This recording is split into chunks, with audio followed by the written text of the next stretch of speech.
नमस्कार दोस्त, स्वागत है आप सभी का विकास स्टडी पॉइंट में। तो इस वीडियो में हम बात करने वाले हैं क्लास 11 का हिस्ट्री, जिसमें मैं 35 क्वेश्चंस बताने वाला हूं, ऐसे क्वेश्चंस जो कि बहुत ज्यादा इंपॉर्टेंट है आपके एग्जाम के पॉइंट ऑफ व्यू से। ठीक है, तो इसमें सिर्फ और सिर्फ मैं 35 क्वेश्चंस बताऊंगा होल सिलेबस का। ठीक है, और इसी 35 क्वेश्चनों को अगर आप कर लेते हो तो भी आपके एग्जाम में बहुत ही अच्छे मार्क्स आएंगे। ठीक है, तो हर एक चैप्टर वाइज मैंने चीजों को अलग अलग कर रखा है। ठीक है, तो आप स्टार्टिंग से देखिएगा और सारी वीडियो पूरी देखिएगा, तभी आपको चीजें समझ में आएंगी। ठीक है, और साथ ही साथ बहुत ही अच्छे से एक्सप्लेन भी किया गया है। और कोई भी दिक्कत, कोई भी क्वारी, कोई भी क्वेश्चन हो तो आप कमेंट सेक्शन में कमेंट कर सकते हैं। और साथ ही नोट चाहिए होगा तो आप इस नंबर पे संपर्क कर सकते हैं 7011912793 पे। आपको यहाँ पे नोट्स देखने को मिल जाएगा। चलिए वीडियो को पहले कंटिन्यू करते हैं, अंदर मिलते हैं लास्ट में। मेसोपोटामिया में मिली पहली पट्टिका कब पाई गई थी? यानी कि मेसोपोटामिया में जो पहली पट्टिका पाई गई थी लिखित रूप से, वो पाई गई थी 3200 ईसा पूर्व। यहाँ पे देखिए, याद करके रखिएगा ये चीजें, एक नंबर के क्वेश्चन के लिए इंपॉर्टेंट है। 3200 ईसा पूर्व में पहली पट्टिका पाई गई थी मेसोपोटामिया में। अब समझते हैं मेसोपोटामिया की लिपि कौन सी थी। जैसे अपनी एक लिपि होती है, जैसे मान लीजिए आपको मैं ये वीडियो बना के दिखा रहा हूँ तो एक हिंदी है, हिंदी में समझा रहा हूँ, लेकिन अपनी भी एक लिपि है जिसको कहते हैं देवनागरी लिपि। ऐसी ही उनकी कौन सी लिपि थी? तो स्टार्टिंग में वो चित्रात्मक लिपि का प्रयोग करते थे। चित्रात्मक लिपि का मतलब क्या होता है? किसी भी चीज को समझाते थे तो चित्र बना के समझाते थे। ठीक है ना। अब जैसे मैं आपको कहूँ कि चलो बताओ ये क्या बना रहा हूं मैं, ठीक है, ठीक है, यानी इस तरीके से मैं बना दिया तो आप कहोगे कहीं ना कहीं देखने में फूल लग रहा है। ठीक है, मैं आपसे कहूं कि ये क्या बना रहा हूं मैं, ठीक है, तो आप कहोगे भैया ये नाव बना हुआ है। तो ऐसे ही चित्रात्मक लिपि का प्रयोग करते थे, बट कदाचित चित्रों का खींचना आसान नहीं होता था। इस वजह से इन्होंने जिस लिपि का प्रयोग किया था उस लिपि का नाम है किलाकार लिपि। कौन सा? किलाकार लिपि। और कब से प्रयोग करना शुरू किया? 400 ईसा पूर्व से प्रयोग करना शुरू किया। और किलाकार लिपि जो थी, ठीक है, वो क्या थी? मेसोपोटामिया वाले नरकट या बांस के कलम से मिट्टी की पट्टिकाओं पर लिखा करते थे और उसको सुखा लेते थे। सबसे पहले से मिट्टी की पट्टिका बनाते थे और इसी पे देखो ये लिखा हुआ है ना, लिख लेते थे और लिखने के बाद इसको सुखा लेते थे ताकि जो लिखी गई चीजें वो मिटे ना, और पक्की और कड़वी मतलब पक्की हो जाए और कड़ी हो जाए, और वो चीजें जल्दी से जल्दी मिटे ना। और मेसोपोटामिया से अनेक ऐसी पत्तियां भी मिली हैं, पट्टियां मिली हैं जो इस सभ्यता के ज्ञान कराने के मुख्य स्रोत हैं, यानी कि जिसके थ्रू हमें मेसोपोटामिया के बारे में पता लगता है। तो ये जो चीजें हैं जिसके थ्रू मेसोपोटामिया के बारे में पता लगता है, तो आई होप सो आपको चीजें समझ में आ रही होंगी। समझ में आ रही है तो वीडियो को जल्दी से लाइक कर दो यार, अपने फ्रेंडों में शेयर कर दो, और साथ ही साथ नए हो चैनल पे सब्सक्राइब जरूर करना, क्योंकि देखो यार वीडियो बनाने में बहुत मेहनत लगती है और आप सबको पता है कि अगर आप लोग को टॉपर बनाना है तो हमें मेहनत तो करने की जरूरत पड़ेगी। और जब मेहनत करने की हमें जरूरत पड़ेगी तो आपका काम क्या है? वीडियो को देखना और चैनल को सब्सक्राइब करना, और साथ ही साथ बेल आइकन को क्लिक करके रखना, वीडियो को लाइक करना। ठीक है, अब हम बात करते हैं नेक्स्ट। अब हम समझते हैं मारी शहर की विशेषता। मारी शहर की विशेषता 2 नंबर में भी आ सकता है और 4 नंबर में भी आ सकता है, लेकिन ये सब जो ऊपर के क्वेश्चन मैंने आपको बताया 2 नंबर के लिए ज्यादा इंपॉर्टेंट थे। तो अब मारी शहर की विशेषता, तो मारी शहर जैसा कि मैंने आपको बताया था शाही राजधानी के रूप में फला फूला था। ये बहुत ही ज्यादा समृद्ध था। ठीक है, और इसके अलावा यहाँ से लकड़ी, तांबा आदि नाव के द्वारा फरात नदी के रास्ते तुर्की और इराकी, सीरिया, बेबनान लाया और ले जाया जाता था। ठीक है, सामान ले जाने वाले जलपोत मारी में रुका करते थे, यानी कि जो नाव थी ना वो मारी में रुका करती थी। और मारी के जो अधिकारी थे लदे हुए माल की जांच किया करते थे, यानी कि मारी एक ऐसे जगह पे स्थापित था, एक ऐसे जगह पे स्थित था जहाँ पे पानी ही पानी था साइड साइड से। तो यहाँ पे जो भी नाव आया करती थी तो यहाँ पे जो अधिकारी थे वो नाव को चेक करते थे कि क्या क्या सामान जा रहा है, क्या क्या नहीं जा रहा है, और इनसे 10% प्रशुल्क लेते थे, यानी कि एक तरीके से समझ लो टैक्स लिया करते थे। तो ये लिखा है 10% प्रशुल्क लिया करते थे, और इस वजह से मारी का जो व्यापार था काफी समृद्ध होता चला गया था। मारी का विशाल राजमहल वहां के शाही राजधानी के निवास स्थान के साथ साथ प्रशासन और उत्पादन, विशेष रूप से कीमती धातुओं के आभूषण के निर्माण का प्रमुख केंद्र था। यानी कि मारी एक ऐसा जगह था जहां पे शाही परिवार तो रहा ही करता था, साथ ही साथ उत्पादन भी बहुत अच्छा हुआ करता था, और वहां पे कीमती जो धातु थी और वस्तुएं थी उन सब चीजों का प्रमुख केंद्र था, यानी कि लोग जाते थे वहां से खरीद के लेके आते थे। इस तरीके से मारी शहर का आप विवरण कर सकते हो बहुत ही बेहतरीन ढंग से। अब अगला जो क्वेश्चन है मोस्ट इंपॉर्टेंट है 4 नंबर और 6 नंबर के लिए, कि भूमि प्राकृतिक उपजाऊ होने के बावजूद भी कृषि में कई बार संकट क्यों आ जाता था, यानी कि अभी हमने बात किया कि दजला और फरात नदी आसपास में थी, वहां पे खेती बहुत अच्छी हुआ करती थी, लेकिन कई बार खेती का संकट क्यों पैदा हो जाता था। अभी आपने बात ये किया कि खेती अच्छी हुआ करती थी, लेकिन फिर भी कई बार संकट क्यों पैदा हो जाता था। तो देखिए यहाँ पे फरात नदी की, अब यहाँ पे नदियों के किनारे है, तो मैं एक मोटा मोटा आपको सारांश दे देता हूँ। जैसे मान लो ये नदी है और ये नदी है, तो नदियों के किनारे अगर कोई भूमि है तो आपको पता है कि जिस टाइम पर इसमें नदी में बाढ़ आएगा वो क्या होगा, वो पूरा बाढ़ का पानी जो रहेगा खेतों में चला जाएगा, और इस तरीके से खेत जो है वो खराब हो सकते हैं। और दूसरी चीज ये है कि कई बार ऐसा भी हो जाता था कि किसी टाइम पे बाढ़ आ जाता था और किसी टाइम पे सूखा भी पड़ जाता था, तो ये भी दिक्कतें आ जाती थी। तो देखिए फरात नदी प्राकृतिक धाराओं में किसी साल तो काफी अधिक जल बह आता था और फसल डूब जाता था, और कभी कभी तो ऐसा हो जाता था कि नदियां अपना मार्ग बदल लेती थी और खेत सूख जाते थे। यानी कि नदियां अपना मार्ग बदल लेती थी, यानी कि दूसरी तरफ चली जाती थी और इस तरीके से खेत सूख जाते थे।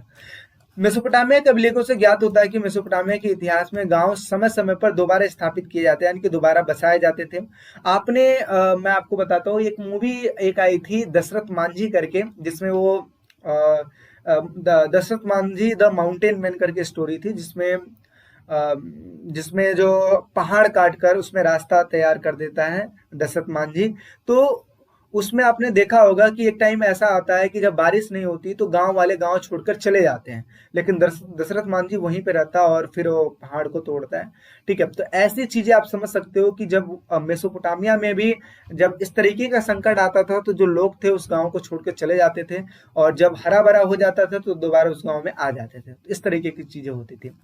इन प्राकृतिक विपदाओं के अतिरिक्त कई बार मानव निर्मित भी समस्याएं पैदा हो जाती थी। आप कहोगे भैया मानव निर्मित समस्या कैसे, तो ये मैं आपको बताता हूँ। जैसे मान लो ये नदियां हैं, ठीक है, और नदियों को ऊपर भी लोग बसा करते थे और नदियों को नीचे भी लोग बसा करते थे, यानी कि साइड साइड में ऊपर भी बसते थे और नीचे भी बसते थे।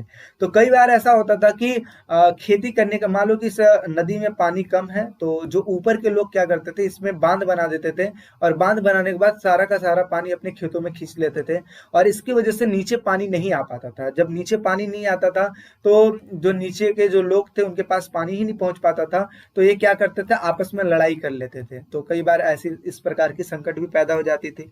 अब लड़ाई तो कर लेते थे, अब इस जगह के मुखिया और इस जगह के मुखिया लड़ाई करते थे, तो जो भी मुखिया जीतता था वो सामने वाले को गुलाम बना लेता था, और इस तरीके की चीजें वहां पे चलती थी।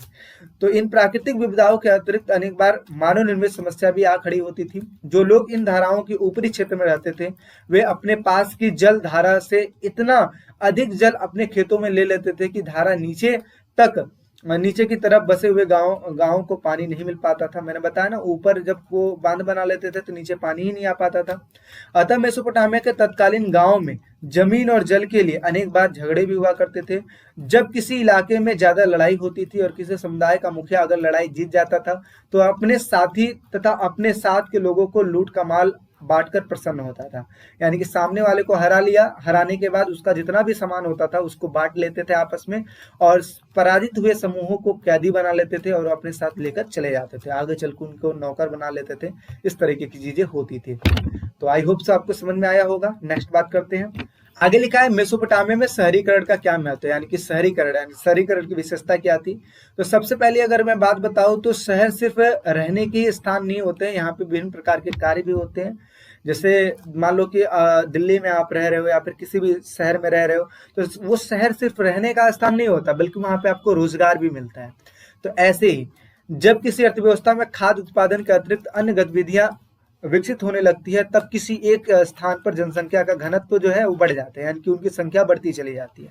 अब मान लो दिल्ली में पहले रोजगार मिलता था, रहने की जगह नहीं थे, लेकिन आगे चल के लोगों को समझ में आया यहाँ पे तो हम रह भी सकते हैं, तो लोग अपने परिवार को दिल्ली में बुला लिए और साथ ही साथ यहाँ पे रोजगार भी मिल जाता था।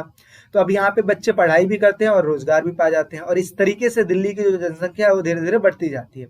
ऐसे ही मेसोपोटामिया में भी हुआ करता था। इसके फलस्वरूप धीरे धीरे कस्बे बसने लगते थे। शहरी अर्थव्यवस्था में खाद्य उत्पादन के अलावा व्यापार, उत्पादन, तरह तरह की सेवाएं भी उपलब्ध हुआ करती थी। नगरों के जो लोग थे वो आत्मनिर्भर नहीं थे, यानी कि सिर्फ अपने ऊपर डिपेंड नहीं होते थे, बल्कि जो नगरों के लोग थे वो गांव पे डिपेंड हुआ करते थे, और जो गांव के लोग थे वो शहरों में डिपेंड हुआ करते थे। कैसे? जैसे गांव से कच्चा माल शहरों में जाता है, जैसे मान लो गन्ना गया तो शहर वाले क्या करेंगे, उसको चीनी कन्वर्ट करेंगे, और चीनी कन्वर्ट करके फिर गांव में सप्लाई कर देते थे। तो इस तरीके से ये चीजें चलती रहती थी, गांव से शहर में और शहर से गांव में। ठीक है, तो विभिन्न प्रकार की वस्तुओं का आपस में लेना देना होता था और एक दूसरे पे आश्रित हुआ करते थे। उनमें आपस में लेन देन होता रहता था, और इस प्रकार हम कह सकते हैं कि जो शहरी क्रियाकलाप थी और गांव से जुड़ी हुई थी, गांव और शहर आपस में जुड़े हुआ करते थे। समझ में आ रही बातें? आगे समझते हैं मेसोपोटामिया की प्रमुख उपलब्धियां, और ये तो भाई मोस्ट इंपॉर्टेंट है 6 नंबर के लिए। और या फिर ये कह सकते हो कि मेसोपोटामिया सभ्यता की विश्व को क्या देन है। तो 6 नंबर के क्वेश्चन में आता है ये, या 8 नंबर के क्वेश्चन में आता है ये, तो चीजों को देखिएगा। सबसे पहले ये लेखन कला। मैंने आपको बताया था कि मेसोपोटामिया में लेखन कला का विकास हुआ था, लिखने पढ़ने की कला का विकास हुआ था, इससे मेसोपोटामिया के लोगों को काफी हेल्प हुई थी, और साथ ही साथ उन्हीं की वजह से बहुत सारी चीजें आज की डेट में हम सीख पाए हैं। तो लेखन कला का विकास, साथ ही साथ गणित की गणनाओं का विकास हुआ था, जैसा कि अभी पीछे भी मैंने बात किया कि गणित के गणितज्ञ थे वो। ठीक है, तो इसके बारे में बना के लिख सकते हो। देखिए, ये नहीं कि पेपर में आ गया तो आप सिर्फ यही लिख के आ जाओगे और 6 नंबर मिल जाएगा, नहीं, इसको एक्सप्लेन भी करना है।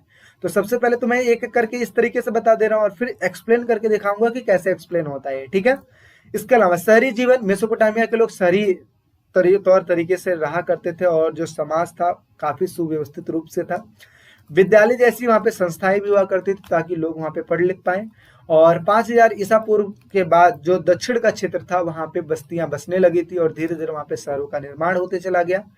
विवाह होता था, और उत्तराधिकारी के मामले में कानूनी दस्तावेज, यानी कि वहां पे जो विवाह हुआ करता था, विवाह होने के बाद विवाहों का भी दस्तावेज, आज देखते हो ना कि अगर कोर्ट मैरिज होता है तो दस्तावेज एक तरीके से तैयार किया जाता है कि हाँ ये और ये पति पत्नी है, तो वो हो गया। और इसके अलावा उत्तराधिकारी, यानी कि उत्तराधिकारी बनेगा कौन।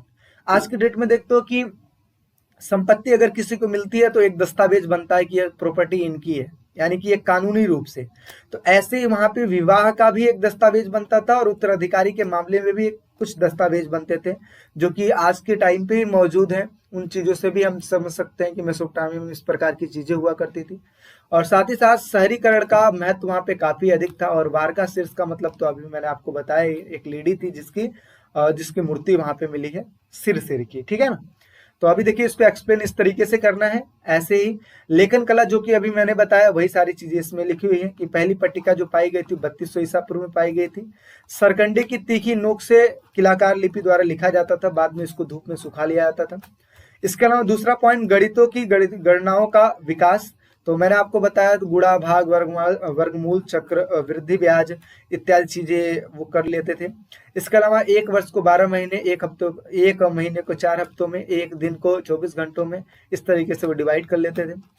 शहरी जीवन तथा सामाजिक व्यवस्था में हमने क्या पढ़ा कि जब किसी अर्थव्यवस्था में खाद्य उत्पादन का अतिरिक्त अन्य गतिविधियां होने लगती हैं तो धीरे धीरे वहां की जनसंख्या बढ़ने लगती है, और इस तरीके से कस्बों का निर्माण होता है, और आगे चल के यही कस्बे शहरों में कन्वर्ट हो जाते हैं, और वहां पे व्यापार, उत्पादन, तरह तरह की सेवाएं हुआ करती हैं। विद्यालय जैसी संस्थाएं भी वहां पे थी ताकि बच्चे जो थे स्कूली शिक्षा प्राप्त कर सके। और हालांकि देखा जाए मेसोपोटामिया के लोग काफी पढ़े लिखे नहीं थे, और ये किस बिहार पे हम कह सकते हैं, क्योंकि उनकी जो शब्दों की, जो चिन्हों की संख्या थी ना, जैसे मान लो कि हमने अभी हिंदी में ये सारे चीज लिखा है, तो हमें पता है कि हिंदी में भी जो शब्द होते हैं कुछ लिमिटेड ही होते हैं, इंग्लिश में भी जो शब्द होते हैं लिमिटेड ही होते हैं, 26 अक्षर होता है। तो ऐसे ही वहां पे जो चिन्हों की संख्या थी काफी पेचीदी थी, यानी कि मुश्किल थी और बहुत अधिक थी। तो इस वजह से जिस भी जगह की जो संख्या है, लिखावट की संख्या है, अगर ज्यादा मिलती है तो समझ लो वहां के लोग ज्यादा पढ़े लिखे नहीं है। अगर किसी भी जगह की जो शब्दों की संख्या कम है तो समझ लो ज्यादा पढ़े लिखे होते हैं। ठीक है, आगे इसके साथ साथ 5000 ईसा पूर्व में बस्तियां बसाई गई थी, और जैसे कि वहां पे एक उर नगर की व्याख्या की गई है। उर नगर जो था वहां पे नियोजन पद्धति का अभाव था। नियोजन पद्धति का मतलब क्या होता है कि जैसे शहरों का निर्माण होता है तो एक तरीके से प्लानिंग करके किया जाता है शहरों का निर्माण, लेकिन उर-नगर जो था वो नियोजन पद्धति वहाँ पे नहीं थी, मतलब प्लानिंग के थ्रू नहीं बनाया गया था। गलियाँ टेढ़ी-मेढ़ी थी और संकरी थी कि मतलब क्या है, पतले थे। साथ ही साथ विवाह उत्तराधिकारी के मामले में कानूनी दस्तावेजों का होना। एकल परिवार को आदर्श माना जाता था, पति पत्नी और उनके बच्चों को शामिल किया जाता था एकल परिवार में। और पिता परिवार का मुखिया हुआ करता था। कानूनी दस्तावेज जैसे विवाह उत्तराधिकारी संबंधित जो दस्तावेज थे वो वहाँ पे मिलते हैं। और इसके साथ साथ शहरीकरण का वहाँ पे ज्यादा महत्व था। मेसोपोटामिया के खाद्य संसाधन चाहे कितने भी समृद्ध हुआ करते हो, लेकिन वहाँ पे खनिज संसाधनों का अभाव था और उन चीजों को, जैसे दक्षिण के अधिकांश भागों में औजार, मोहरे, मुद्राएं, आभूषण बनाने और पत्थरों की कमी थी, तो इन चीजों को मंगवाया करते थे। मेसोपोटामिया में लोग संभवतः लकड़ी, रांगा, तांबा, चांदी, सोना, सीपी, ठीक है, और विभिन्न प्रकार के पत्थरों को तुर्की और ईरान और खाड़ी पार देशों से मंगवाया करते थे। और जो कपड़ा और कृषि उत्पादन में जो चीजें थी उन चीजों का निर्यात किया करते थे। और इसके साथ साथ उरुक नगर में एक स्त्री का शीर्ष मिला हुआ है और जो कि संगमरमर से तराश कर बनाया गया था, जो कि वारका शीर्ष के नाम से जाना जाता है। तो इस तरीके अब हम समझते हैं रोमोत्तर राज्य किसे कहा जाता है। तो रोमोत्तर राज्य बेसिकली होता क्या था, रोमन साम्राज्य के बड़े बड़े जो प्रांत थे उनको जर्मन मूल के जो समूह थे उन्होंने जीत लिया था 540 के दशक में, और आगे चल के वहां पर अपने राज्यों की स्थापना कर दिए थे और इसी को रोमोत्तर नाम से जाना जाता है। ठीक है, तो रोमोत्तर राज्य रोमन साम्राज्य के बड़े बड़े प्रांतों पर जर्मन मूल के जो समूह थे उन्होंने अपना अधिकार कर लिया था और इन्हीं प्रांतों में वो अपना राज्य स्थापित कर लिए थे और इसी को रोमोत्तर राज्य कहा जाता है। और इसका डेट आप क्या लिखोगे, 540 के दशक में। ठीक, आगे समझते हैं रोमन साम्राज्य के दासों की स्थिति और महत्व का अवलोकन कीजिए। ये देखिए 4 नंबर के क्वेश्चन के लिए मोस्ट इंपॉर्टेंट है कि वहां की दासों की स्थिति कैसी थी। तो देखिए वहां की दासों की स्थिति बहुत ही दयनीय थी। आप ये समझ सकते हो कि इटली में 75 लाख की आबादी में 30 लाख तो सिर्फ दास ही थे। तो एक तरीके से समझ लो हर घर में दास मिला करते थे। ठीक है, और साथ ही साथ दासों को संपत्ति माना जाता था। इनके पास कोई कानूनी व्यक्तित्व नहीं था, यानी कि जैसे आज की डेट में हमें देखते हो ना, हमारे पास अधिकार है, मौलिक अधिकार है, सब है, उनके पास कुछ ऐसी चीजें नहीं हुआ करती थी। इसके साथ साथ दासता काफी मजबूत थी वहां पे, यानी कि दासी दास थे हर जगह पे, क्योंकि आप समझ सकते हो कि 75 लाख की आबादी में 30 लाख तो सिर्फ दास थे। इसके साथ साथ दासों को पूंजी का निवेश भी समझा जाता था और साथ ही साथ दासों के प्रति व्यवहार सहानुभूति पर नहीं बल्कि हिसाब किताब पर रखा जाता था। एक तरीके से देखते हो ना, आज के डेट में आपके घर में अगर कोई नौकर होगा तो आप बहुत ही सहानुभूति उनके साथ रखते होगे, लेकिन पहले ऐसा नहीं था, सिर्फ हिसाब किताब से लेना देना था। आप मेरे पास रह रहे हो, जो चीज आपको बोला गया, खाना खाने के लिए, खाना देने के लिए आपको खाना मिल जाएगा, पैसा देने के लिए आपको पैसा मिल जाएगा, इसके अलावा और कोई चीज नहीं आपको मिलेगा, कोई सहानुभूति नहीं मिलेगी। ऐसा वहां पे ऐसी चीजें होती थी। ठीक है, सिर्फ हिसाब किताब से संबंधित रखा जाता था और किसी चीज में नहीं। साथ ही साथ मजदूरों पर नियंत्रण भी रखा जाता था, उनको छोटे छोटे टुकड़ों में बांट दिया जाता था और साथ ही साथ कई सारे निरीक्षकों को रखा जाता था ताकि वो ये देख सकें कि कौन काम कर रहा है और कौन काम चोर है। ठीक है, साथ ही साथ कड़े नियंत्रण भी उनके ऊपर हुआ करता था। और ये लोग क्या करते थे, श्रमिकों को, दासों को दाग कर रखते थे। दागना समझते हो, जैसे एक होती है ना लोहे की रॉड को गर्म करके मतलब टच कर देना, निशान दे देना, उसी को कहते हैं दागना। ठीक है, तो दाग देते थे। इससे क्या होता था कि एक तरीके से सिंबल पड़ जाता था कि हाँ ये व्यक्ति क्या है, दास है। और साथ ही साथ ऋण संविदा पर हस्ताक्षर करवा लेते थे, मतलब जो ऋण वाला एक पत्र होता था उस पे हस्ताक्षर करवा लेते थे ताकि वो व्यक्ति उस काम को छोड़कर जा ना सके। और साथ ही साथ बधुआ मजदूरी करवाते थे, मतलब बहुत सारी चीजें, टॉर्चर करते थे, ये सारी चीज। साथ ही साथ इनका कहना था कि दास प्रजनन करना। दास प्रजनन क्यों? दास प्रजनन करने से क्या होगा कि जो दास है दास को पैदा करेंगे और आगे चल के जो उनके बच्चे होंगे वो भी दासी बनेंगे। ठीक है, तो यही समझ सकते हो कि इनके अंतर्गत दासियों और उनके साथ मर्दों को अधिकाधिक बच्चे पैदा करने के लिए प्रोत्साहित किया जाता था ताकि आगे चलकर वो भी दास ही बने। ठीक है, और साथ ही साथ जो बूढ़े दास हो जाते थे उनको हटा दिया जाता था ताकि, देखिए बूढ़े होने के बाद वो काम तो करेंगे नहीं, तो इसलिए उस टाइम पे हटा देते थे और ये दास प्रजनन करके नए नए जो दास थे उनको भर्ती कर लेते थे। ठीक है, तो इस तरीके की चीजें वहां पे चलती थी। आगे समझते हैं रोमन साम्राज्य की सामाजिक विशेषताओं की विवेचना कीजिए, यानी कि सामाजिक उनकी विशेषता किस तरीके से थी उन्हीं के बारे में बताते हैं। देखिए विवेचना का मतलब होता है एक तरीके से वर्णन करना। ठीक है, तो ये चीज है, ये भी 4 नंबर के क्वेश्चन में आता है। तो देखिए रोमन साम्राज्य जो था, एक तरीके से समझोगे कि रोमन साम्राज्य का जो स्वरूप था वो एकल परिवार था। क्या था? एकल परिवार, यानी कि एकल परिवार को ज्यादा महत्व देते थे। और एकल परिवार में आपको पता है कि माँ बाप, बच्चे ये आते हैं, ठीक है। इसके साथ साथ परिवारों में दास शामिल होते थे। मैंने आपको बताया कि दासों की संख्या इतनी थी कि हर परिवार दासों को रखता था, ठीक है। और परिवार का एक तरीके से हिस्सा हुआ करता था, संपत्ति के रूप में दासों को देखा जाता था। जिसके पास जितने ज्यादा दास रहेंगे वहां पे उतनी ज्यादा सुविधाएं होंगी, इस तरीके की चीजें हुआ करती थी।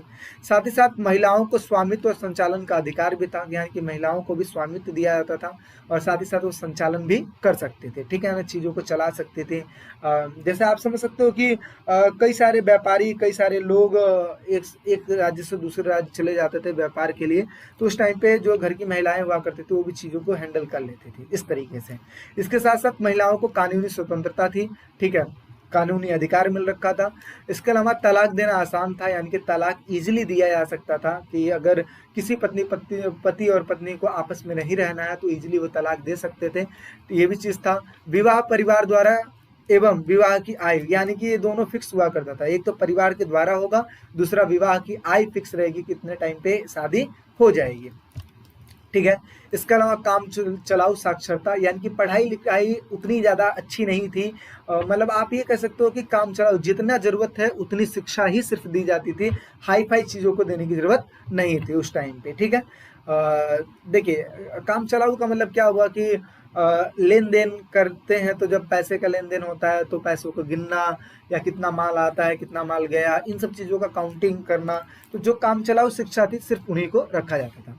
इसके अलावा सांस्कृतिक विविधता का विद्यमान, इसका मतलब ये है कि विभिन्न प्रकार की संस्कृतियां वहां पे थी, विभिन्न प्रकार के भाषा के लोग थे, विभिन्न प्रकार के धर्मों के लोग हुआ करते थे, तो सबको एकजुट करके रोमन साम्राज्य का निर्माण किया गया था।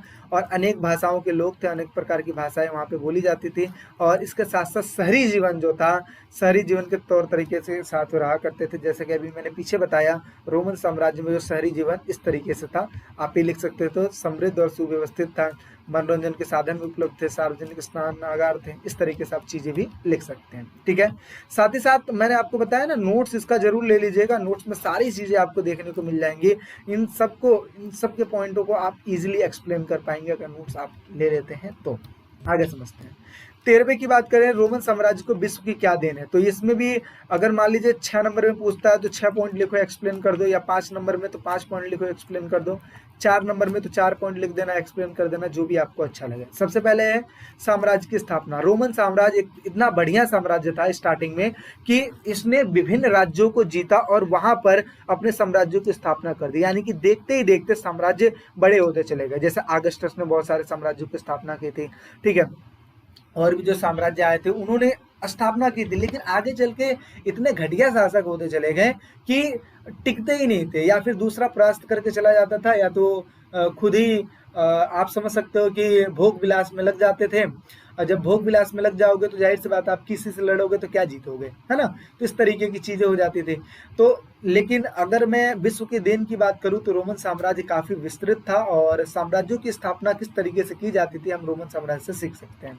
साथ ही साथ राज्य प्रबंधन की शिक्षा, यानी कि शिक्षा को देना, किस तरीके से शिक्षा को प्रसार करते थे, ठीक है, ये भी एक तरीके से राज्य प्रबंधन, यानी कि रोमन साम्राज्य का एक अहम वो समझ सकते हैं हम, कि हम सीख सकते हैं कि किस तरीके से वो अपने राज्य को चलाने के लिए शिक्षा दिया करते थे, ठीक है।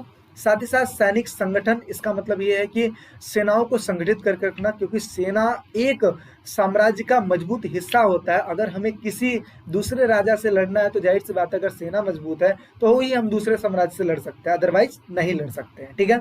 साथ ही साथ रोमन कानून इतना बेटर तरीके से बनाया गया था कि इतने भाषा के लोग थे, इतनी जातियों के लोग थे, लेकिन इसके बावजूद भी रोमन साम्राज्य एकजुट होकर रहता था। जाहिर सी बात है वहां पे कानून व्यवस्था काफी अच्छी थी, तभी तो इस तरीके से रोमन साम्राज्य की कानून व्यवस्था इतनी अच्छी थी कि सभी धर्मों के लोग, सभी भाषाओं के लोग आपस में एकजुट होकर रहते थे, और इस तरीके से रोमन साम्राज्य काफी सालों तक चला। लेकिन आगे चल के चीजें कुछ ऐसी खराब होती हैं और आगे चल के रोमन साम्राज्य का पतन हो जाता है। इसके साथ साथ ईसाई धर्म का प्रचार वहां पे होता चला, और उसी टाइम पे ईसाई जो धर्म है धीरे धीरे फैलना शुरू हो गया था, ठीक है। और सड़कें और पुल, देखो सड़कें और पुल इस तरीके से बनाए जाते थे कि मानो इंजीनियर पे, ठीक है, कि मतलब आज की डेट में आप देखते हो ना कि सड़कें बनाई जाता है, मतलब पुल बनाया जाता है, फ्लाईओवर एक तरीके से बनाया जाता है, सड़कें ऐसी बनाई जाती है कि जल्दी टूटे ना। उस टाइम पे भी मेजर करके इस तरीके से चीजें बनाई जाती थी कि मानो इंजीनियर फेल हो जाते थे उस टाइम पे, है ना, इस तरीके की चीजें बनाई जाती थी। काफी अच्छी सड़कें और काफी अच्छे पुल बनाए जाते थे। भवन निर्माण कला, जिसमें मूर्तियों का प्रयोग करना, विभिन्न प्रकार के नक्काशियों का प्रयोग करना, और देखने में काफी अद्भुत लगती थी। जैसे कि अभी पीछे हमने वो देखा ना, अभी आपको जो चीज मैंने बताया था एमसीक्यू में, ये वाला देखिए, कोलिसियम जो था देखो किस तरीके से बनाया गया, बताइए, है ना। अब इस टाइम पे कौन सा सीमेंट और कौन सा बालू लगा होगा जो इस तरीके से बना होगा, है ना।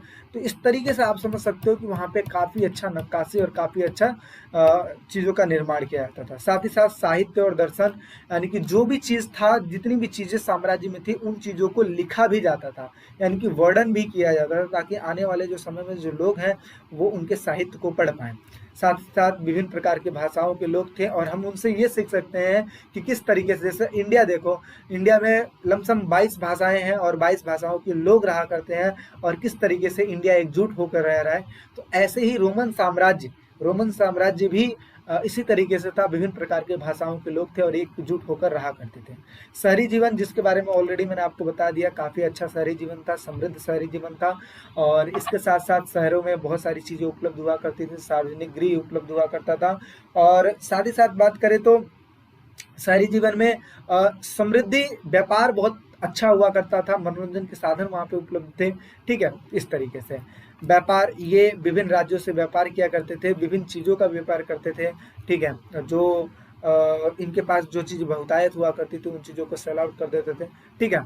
तो इस तरीके की चीजें वहां पे चलती थी। साथ ही साथ आपको पता है गेहूं, जैतून का तेल, और जैतून का तेल हो गया, अंगूरी शराब हो गया, इन सब चीजों को कंटेनरों में भर के, एम्फोरा में भर के चीजों को आदान प्रदान किया करते थे। तो काफी अच्छी चीजें वहां पे चला करती थी, ठीक है। अगला क्वेश्चन है, चंगेज खान को किस उपाधि के साथ मंगोलों का महान नायक घोषित किया गया था? कौन सी उपाधि के साथ? तो अभी आपको मैंने बताया, समुद्र खान, या फिर आप कह सकते हो सार्वभौमिक शासक की उपाधि के साथ इसको महान नायक के रूप में वो किया गया था। लेकिन किया कब गया था? 1206 ईस्वी में किया गया था। कुरिलताई की जो सभा थी, कुरिलताई की सभा का मतलब होता है मंगोलों के सरदारों की एक प्रकार की सभा थी, उसमें इस चीज को, ठीक है। और 1206 में इन्होंने क्या किया था? अपने शत्रुओं को निर्णायक रूप से पराजित किया था।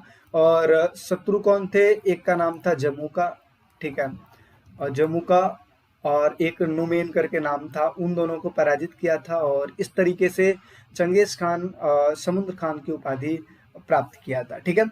आगे बढ़ते हैं, क्वेश्चन नंबर 9, मध्य एशिया के यायावरों को चीन क्यों जाना पड़ता था? यानी कि मध्य एशिया के जो यायावर थे उनको बार बार चीन क्यों जाना पड़ता था? उनको चीन इसलिए जाना पड़ता था क्योंकि संसाधनों की कमी थी, स्टेपी क्षेत्र में संसाधनों की कमी थी, क्योंकि वहां पे खेती बाड़ी के लिए उतना चीज नहीं था, हाँ, लेकिन पशुपालन अच्छा हो पाता था। लेकिन इसके बावजूद जब वहां पे संसाधनों की कमी थी, तो इन्होंने व्यापार एवं वस्तु विनिमय के लिए चीन में जाना प्रारंभ कर दिया। चीनी लोगों को यह शिकार किए गए घोड़े देते थे, फर देते थे। फर समझते हो क्या होता है? फर, फर मैं आपको बता दूं कि जैसे आप देखते हो जानवरों का जो खाल होता है, जिसमें बाल लगा हुआ होता है, तो बाल समेत जो खाल होता है उसी को हम फर कहते हैं, ठीक है। जैसे भेड़ हो गई, भेड़ों के ऊपर बाल भी होता है, और जाहिर सी बात है चमड़े का चीज भी बना देते हैं। तो इस तरीके से जो उसी को हम फर कहते थे, ठीक है। तो ये पशुओं के पशु देते थे, घोड़े देते थे, फर देते थे, और बदले में कृषि उत्पाद तथा लोहे के उपकरण वहां से मंगाया करते थे। समझ में आ गई बात? आगे समझते हैं, मंगोलों के सैनिक प्रबंधन की पद्धति क्या थी? देखिए 4 नंबर के क्वेश्चन में इजीली पूछा जाता है। तो मंगोलों के सैनिक प्रबंधन पद्धति क्या थी, उसकी क्या विशेषताएं थी, तो इस चीज को समझते हैं। सबसे पहले मैं आपको बता दूं, मंगोल सेनाओं में प्रत्येक सदस्य स्वस्थ होता था, वयस्क होता था, यानी कि जवान होता था, और हथियारबंद घुड़सवार, यानी कि हथियार उनके ऐसे घुड़सवार होते थे जिनके पास हथियार लगा हुआ रहता था, हथियार उनके पास होता था। आपने देखा होगा, अगर आप महाभारत और ये सब चीज आपने देखा होगा, तो उसमें आपने ये नोटिस किया होगा कि लोग कुछ सेनाएं ऐसी होती थी जो घोड़ों के माध्यम से लड़ाई करती थी, घोड़ों पे बैठ के लड़े। बाहुबली आपने देखा होगा, बाहुबली में क्या होता है,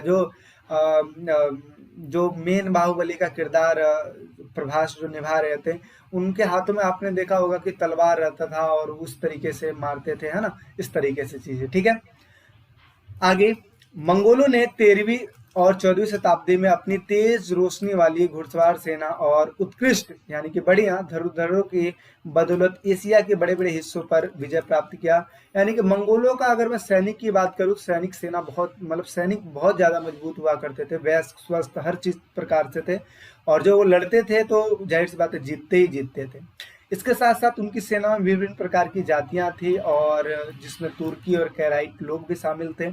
इसके अलावा अगर मैं बात करूं कि मंगोल में जो सैनिक जो चंगेज खान था, चंगेज खान ने अपने लोगों को किस तरीके से डिवाइड कर रखा था, ऐसे मतलब दशमलव की पद्धति में, यानी कि 10, 100, 1000, 10,000, आप देखोगे ना तो इस तरीके से 10 के हिसाब से इन्होंने अपने डिवाइड कर रखा था। ठीक है, तो इसी को नवीन सैनिक इकाइयों में विभक्त कर रखा था, और सबसे बड़ी इकाई 10,000 सैनिकों की थी। ठीक है, तो इस हिसाब से उसने अपने लोगों को, अपनी सेनाओं को अलग अलग कर रखा था। आप ये समझ सकते हो कि एक नियम, एक प्लानिंग करना, इस तरीके से चंगेज खान अपने सेनाओं को अच्छा करता था, ताकि लड़ाई जब हो तो वो जीते। अपने अपने हिसाब से रणनीति बनाई जाती है युद्धों की, तो इस हिसाब से करता था।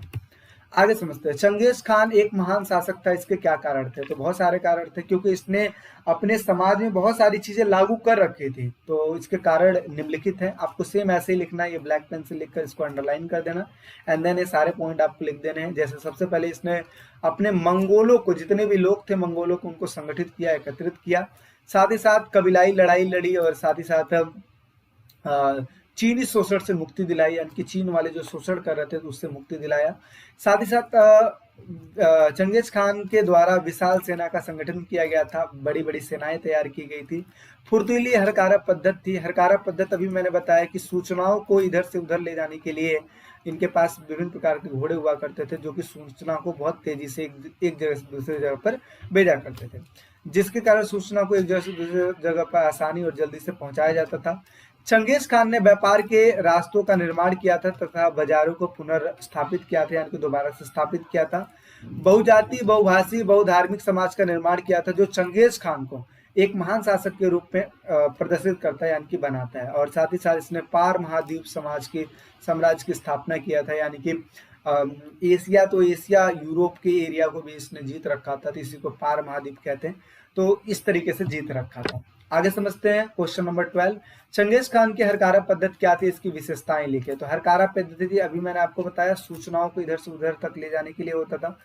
तो अपने राज्य के दूर दराज के स्थानों में परस्पर संपर्क रखने के लिए फुर्तीली हरकारा पद्धति अपनाई गई थी। अपेक्षाकृत दूरी पर नियमित चौकियों में स्वस्थ बलवान घोड़े हुआ करते थे, घुड़सवार संदेशवाहक तैनात हुआ करते थे। यानी कि इसके लिए क्या है, जैसे मान लो कि यहाँ से लेकर मुझे यहाँ तक सूचना भेजना है, तो छोटे छोटे दूरी पे ये क्या करते थे, घोड़े को स्थापित कर देते थे, मतलब वहां पे रख देते थे।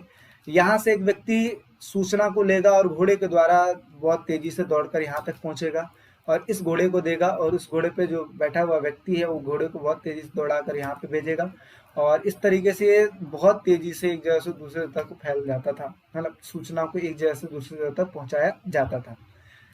ठीक है, और इसके लिए मंगोल अपने घोड़े या फिर अन्य पशुओं का 10वां जो हिस्सा देते थे, इसको कुबकुर कहते थे। ठीक है, तो वही वाली चीजें हैं जो कि हम स्टार्टिंग में पढ़े थे ना, तो वही है। आगे समझते हैं क्वेश्चन नंबर 13, मंगोल की सामाजिक स्थिति का उल्लेख कीजिए, यानी कि समाज किस तरीके से था। तो समाज की अगर मैं बात करूं तो पशुपालक और शिकारी संग्राहक था, जो कि मैं सबसे पहले आपको दूसरे एमसीक्यू में ही आपको मैंने बताया था कि मंगोलों का जो समाज था वो पशुपालक था और शिकारी संग्राहक था। इसके साथ साथ मंगोलों का जो समाज था वो विविध था। विविध मतलब होता है बहुत सारी वैरायटी के लोग रहा करते थे वहां पे, बहुजातीय बहुसांस्कृतिक लोग रहा करते थे, यानी कि सबको मंगोलों ने एकत्रित किया था। आगे पशुपालन समाज घोड़े, भेड़, बकरी और ऊँटों को पालते थे। पशुपालक मध्य एशिया की घास के मैदानों में रहते थे, वही स्टेपी घासों के मैदानों में, और वहां पे शिकार भी क्या करते थे। इसके साथ साथ शिकारी संग्राहक साइबेरिया वनों में भी रहा करते थे और पशुओं की तुलना में वो गरीब हुआ करते थे। ठीक है, यानी कि कहा जाए तो जो शिकारी संग्राहक थे, यानी शिकारी जो आखेटक जिसको कह सकते हो आप, तो वो जो थे वो पशुपालकों की तुलना में गरीब थे, यानी कि पशुपालक अमीर हुआ करते थे, शिकारी संग्राहक गरीब हुआ करते थे। चारण क्षेत्रों में, चारण का मतलब होता है चरने वाले क्षेत्रों में, चारण क्षेत्रों में साल के कुछ अवधि में कृषि करना संभव हो गया था। परंतु मंगोलों ने कृषि को नहीं अपनाया, ठीक है, और वो आत्मरक्षा आक्रमण के लिए परिवारों तथा कुलों के परिसंघ बना लेते थे, यानी कि परिवारों को इकट्ठा कर लेते थे, एकत्रित कर लेते थे ताकि दूसरा कोई आक्रमण ना करे। वे लोग पशुधन के लिए लूटमार भी करते थे, चारागाह के लिए लड़ाई इत्यादि भी करते थे, ठीक है।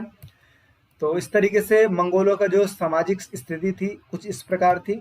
आगे समझते हैं चंगेज खान की सैनिक उपलब्धियों का वर्णन और उसकी सफलता के क्या कारण थे। तो सैनिक उपलब्धियों का अगर मैं वर्णन करूँ तो पहला है कुशल घुड़सवार उनमें सेना हुआ करती थी। आप इसके बारे में देखो बना के अपने हिसाब से लिख सकते हो थे कि चंगेज खान के पास कुशल घुड़सवार सेना थी, बलवान घोड़ा थी, और इस तरीके से जब वो लड़ा करते थे तो युद्धों को आसानी से जीत लेते थे। जो भी उस घोड़े पे बैठकर लड़ाई करता था तेजी से एक जगह से दूसरी जगह पे जाता था और देखते ही देखते शत्रुओं को परास्त कर देते थे। इस तरीके से आप बना बना की चीजें लिख सकते हो, ठीक है।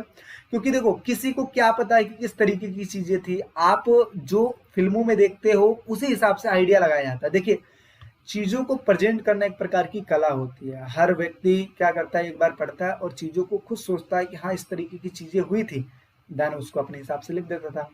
तीर अंदाजे का अद्भुत कौशल। अब देखो इन चीजों को देखकर ना आपको कोई फिल्म याद आनी चाहिए। जैसे मान लो बाहुबली में आपने देखा होगा कि तीर, भल्लाल तो सबसे पहले तीर ही छुड़वाता है। तो तीर से क्या होता है, दूर शत्रु बहुत दूर से आ रहा है लेकिन तीर के माध्यम से दूर से ही शत्रुओं को मारा जा सकता है ना।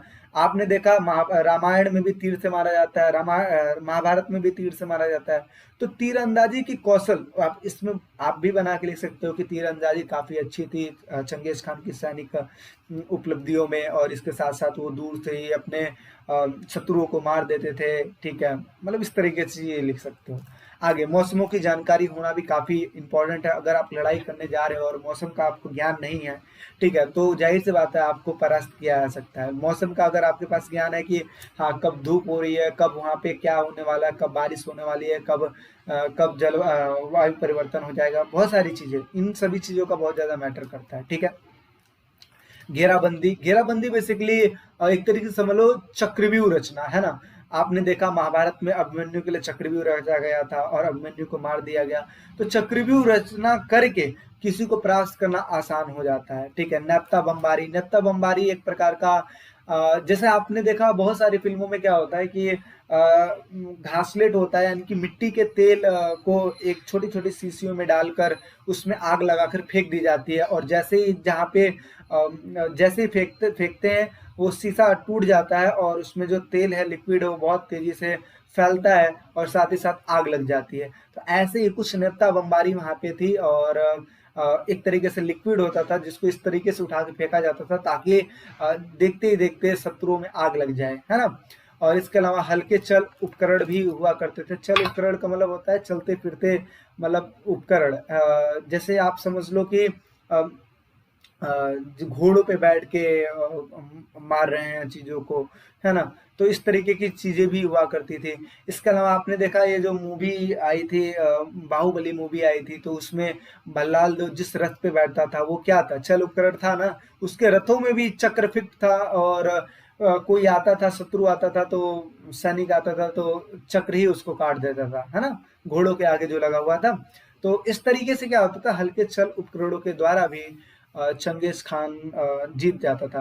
तो ये कुछ एडवांटेज है चंगेज खान की सैनिक उपलब्धियों में। आई होप सो आपको समझ में आया होगा, ठीक है। नेक्स्ट बात कर लेते हैं, यास क्या है। यास एक प्रकार की विधि संहिता है जिसको हमें समझना है, और इसमें कुछ परिवर्तन भी किए गए थे और इसके महत्व अलग प्रकार के हैं। तो सबसे पहले समझिए, यास इसको यसाक भी कहा जाता था, एक प्रकार की नियम संहिता है जिसको 1206 में कुरलताई में लागू किया गया था। जैसे अगर आपको महान नायक घोषित कर दिया जाए तो आप अपने हिसाब से नियम बनाओगे ना, तो इसी हिसाब से तो चंगेज खान ने इस चीज को प्रस्तुत किया था। और इसका अर्थ जो होता है विधि, अज्ञाप्ति और आदेश, इन चीजों को याद करके रखिए। 3 पॉइंट तो जरूर याद करना है, ठीक है। इसको बनाने वाली चीज नहीं है, इन 3 पॉइंटों को जरूर याद कर लीजिएगा। इसके अलावा आखेट सैन्य डाक प्रणाली की संगठन के नियमन बनाए गए, जिससे जैसे कि हरतारा पद्धति बनाई गई, और इसके अर्थों में धीरे धीरे चेंजेस आते चले गए, ठीक है। क्या क्या, सबसे पहले चीज 13वीं शताब्दी के मध्य तक मंगोलों द्वारा एकीकृत विशाल साम्राज्य का गठन किया गया और इस उनके द्वारा जटिल शहरी समाजों पर शासन किया गया और साथ ही साथ संख्यात्मक रूप से अगर देखा जाए तो मंगोलों की संख्या कम थी, यानी कि मंगोल में जो नायक थे, जो रूल किया करते थे, उनकी संख्या कम थी। हालांकि लोग बहुत सारे थे, लेकिन जो रूल करने वाले थे, जो शासन करने वाले लोग थे, उनकी संख्या कम थी। ठीक है। अपनी पहचान और विशिष्टता की रक्षा के लिए यास के पवित्र नियमों का आविष्कार का दावा किया गया और यास को बेसिकली चंगेज खान कहता था कि ये हमारे पूर्वज का है। तो यास को अपने पूर्वज चंगेज खान की विधि संहिता कर कर प्रजा पर लागू किया गया था। ठीक है। तो इस तरीके से, और यास के महत्व की अगर मैं बात करूं तो यास में समान आस्था रखने वाले लोगों को संयुक्त किया गया था, यानी कि एकत्रित किया गया था। जो भी व्यक्ति यास में विधि संहिता में आस्था रखता था तो उसको एकत्रित किया गया था। चंगेज और उसके वंशजों की मंगोलों से निकटता की स्वीकृति, यानी कि चंगेज खान से धीरे धीरे लगाव होने लगा और यास से वंशजों की कबीलाई पहचान बरकरार, यानी कि यास जो विधि है इसके द्वारा, क्योंकि उसमें इस तरीके का सिस्टम बनाया गया था कि कोई भी उसको जब पढ़ेगा ना तो उनको वंशजों की कबीलताई पहचान जरूर होगी। साथ ही साथ पराजित लोगों पर नियम लागू करने का आत्मविश्वास, यानी कि जो भी लोग पराजित हो जाते थे उन पे यास के द्वारा ही नियम लागू किया जाता था। इसके अलावा यास चंगेज खान की कल्पना शक्ति से प्रेरित था, यानी कि चंगेज खान ने इस चीज का निर्माण किया था अपने कल्पना शक्ति के द्वारा और विश्व व्याप्ति मंगोल राज्य की संरचना में इससे काफी सहायता हुई और मंगोल इन्हीं के द्वारा अपनी चीजों को और विस्तृत करते चले गए। ठीक है। आगे समझ लगते हैं मंगोल साम्राज्य के पतन के कारण कौन कौन से थे। तो मंगोल साम्राज्य के अगर मैं पतनों की बात करूं तो सबसे पहली चीज तो इनकी संख्या कम थी, जैसे कि अभी मैंने पीछे बताया, और ये प्रजा की अपेक्षा कम सभ्य थे, मतलब उतने अच्छे नहीं थे जितने अच्छे होने चाहिए थे। इसके साथ साथ आपसी विरोध और अपनी सभ्यता को विजित देशों की सभ्यता से मिलाना। मंगोलों का एक पराजित होने का एक और कारण था, यानी कि सभ्यता का पतन होने का एक और कारण था।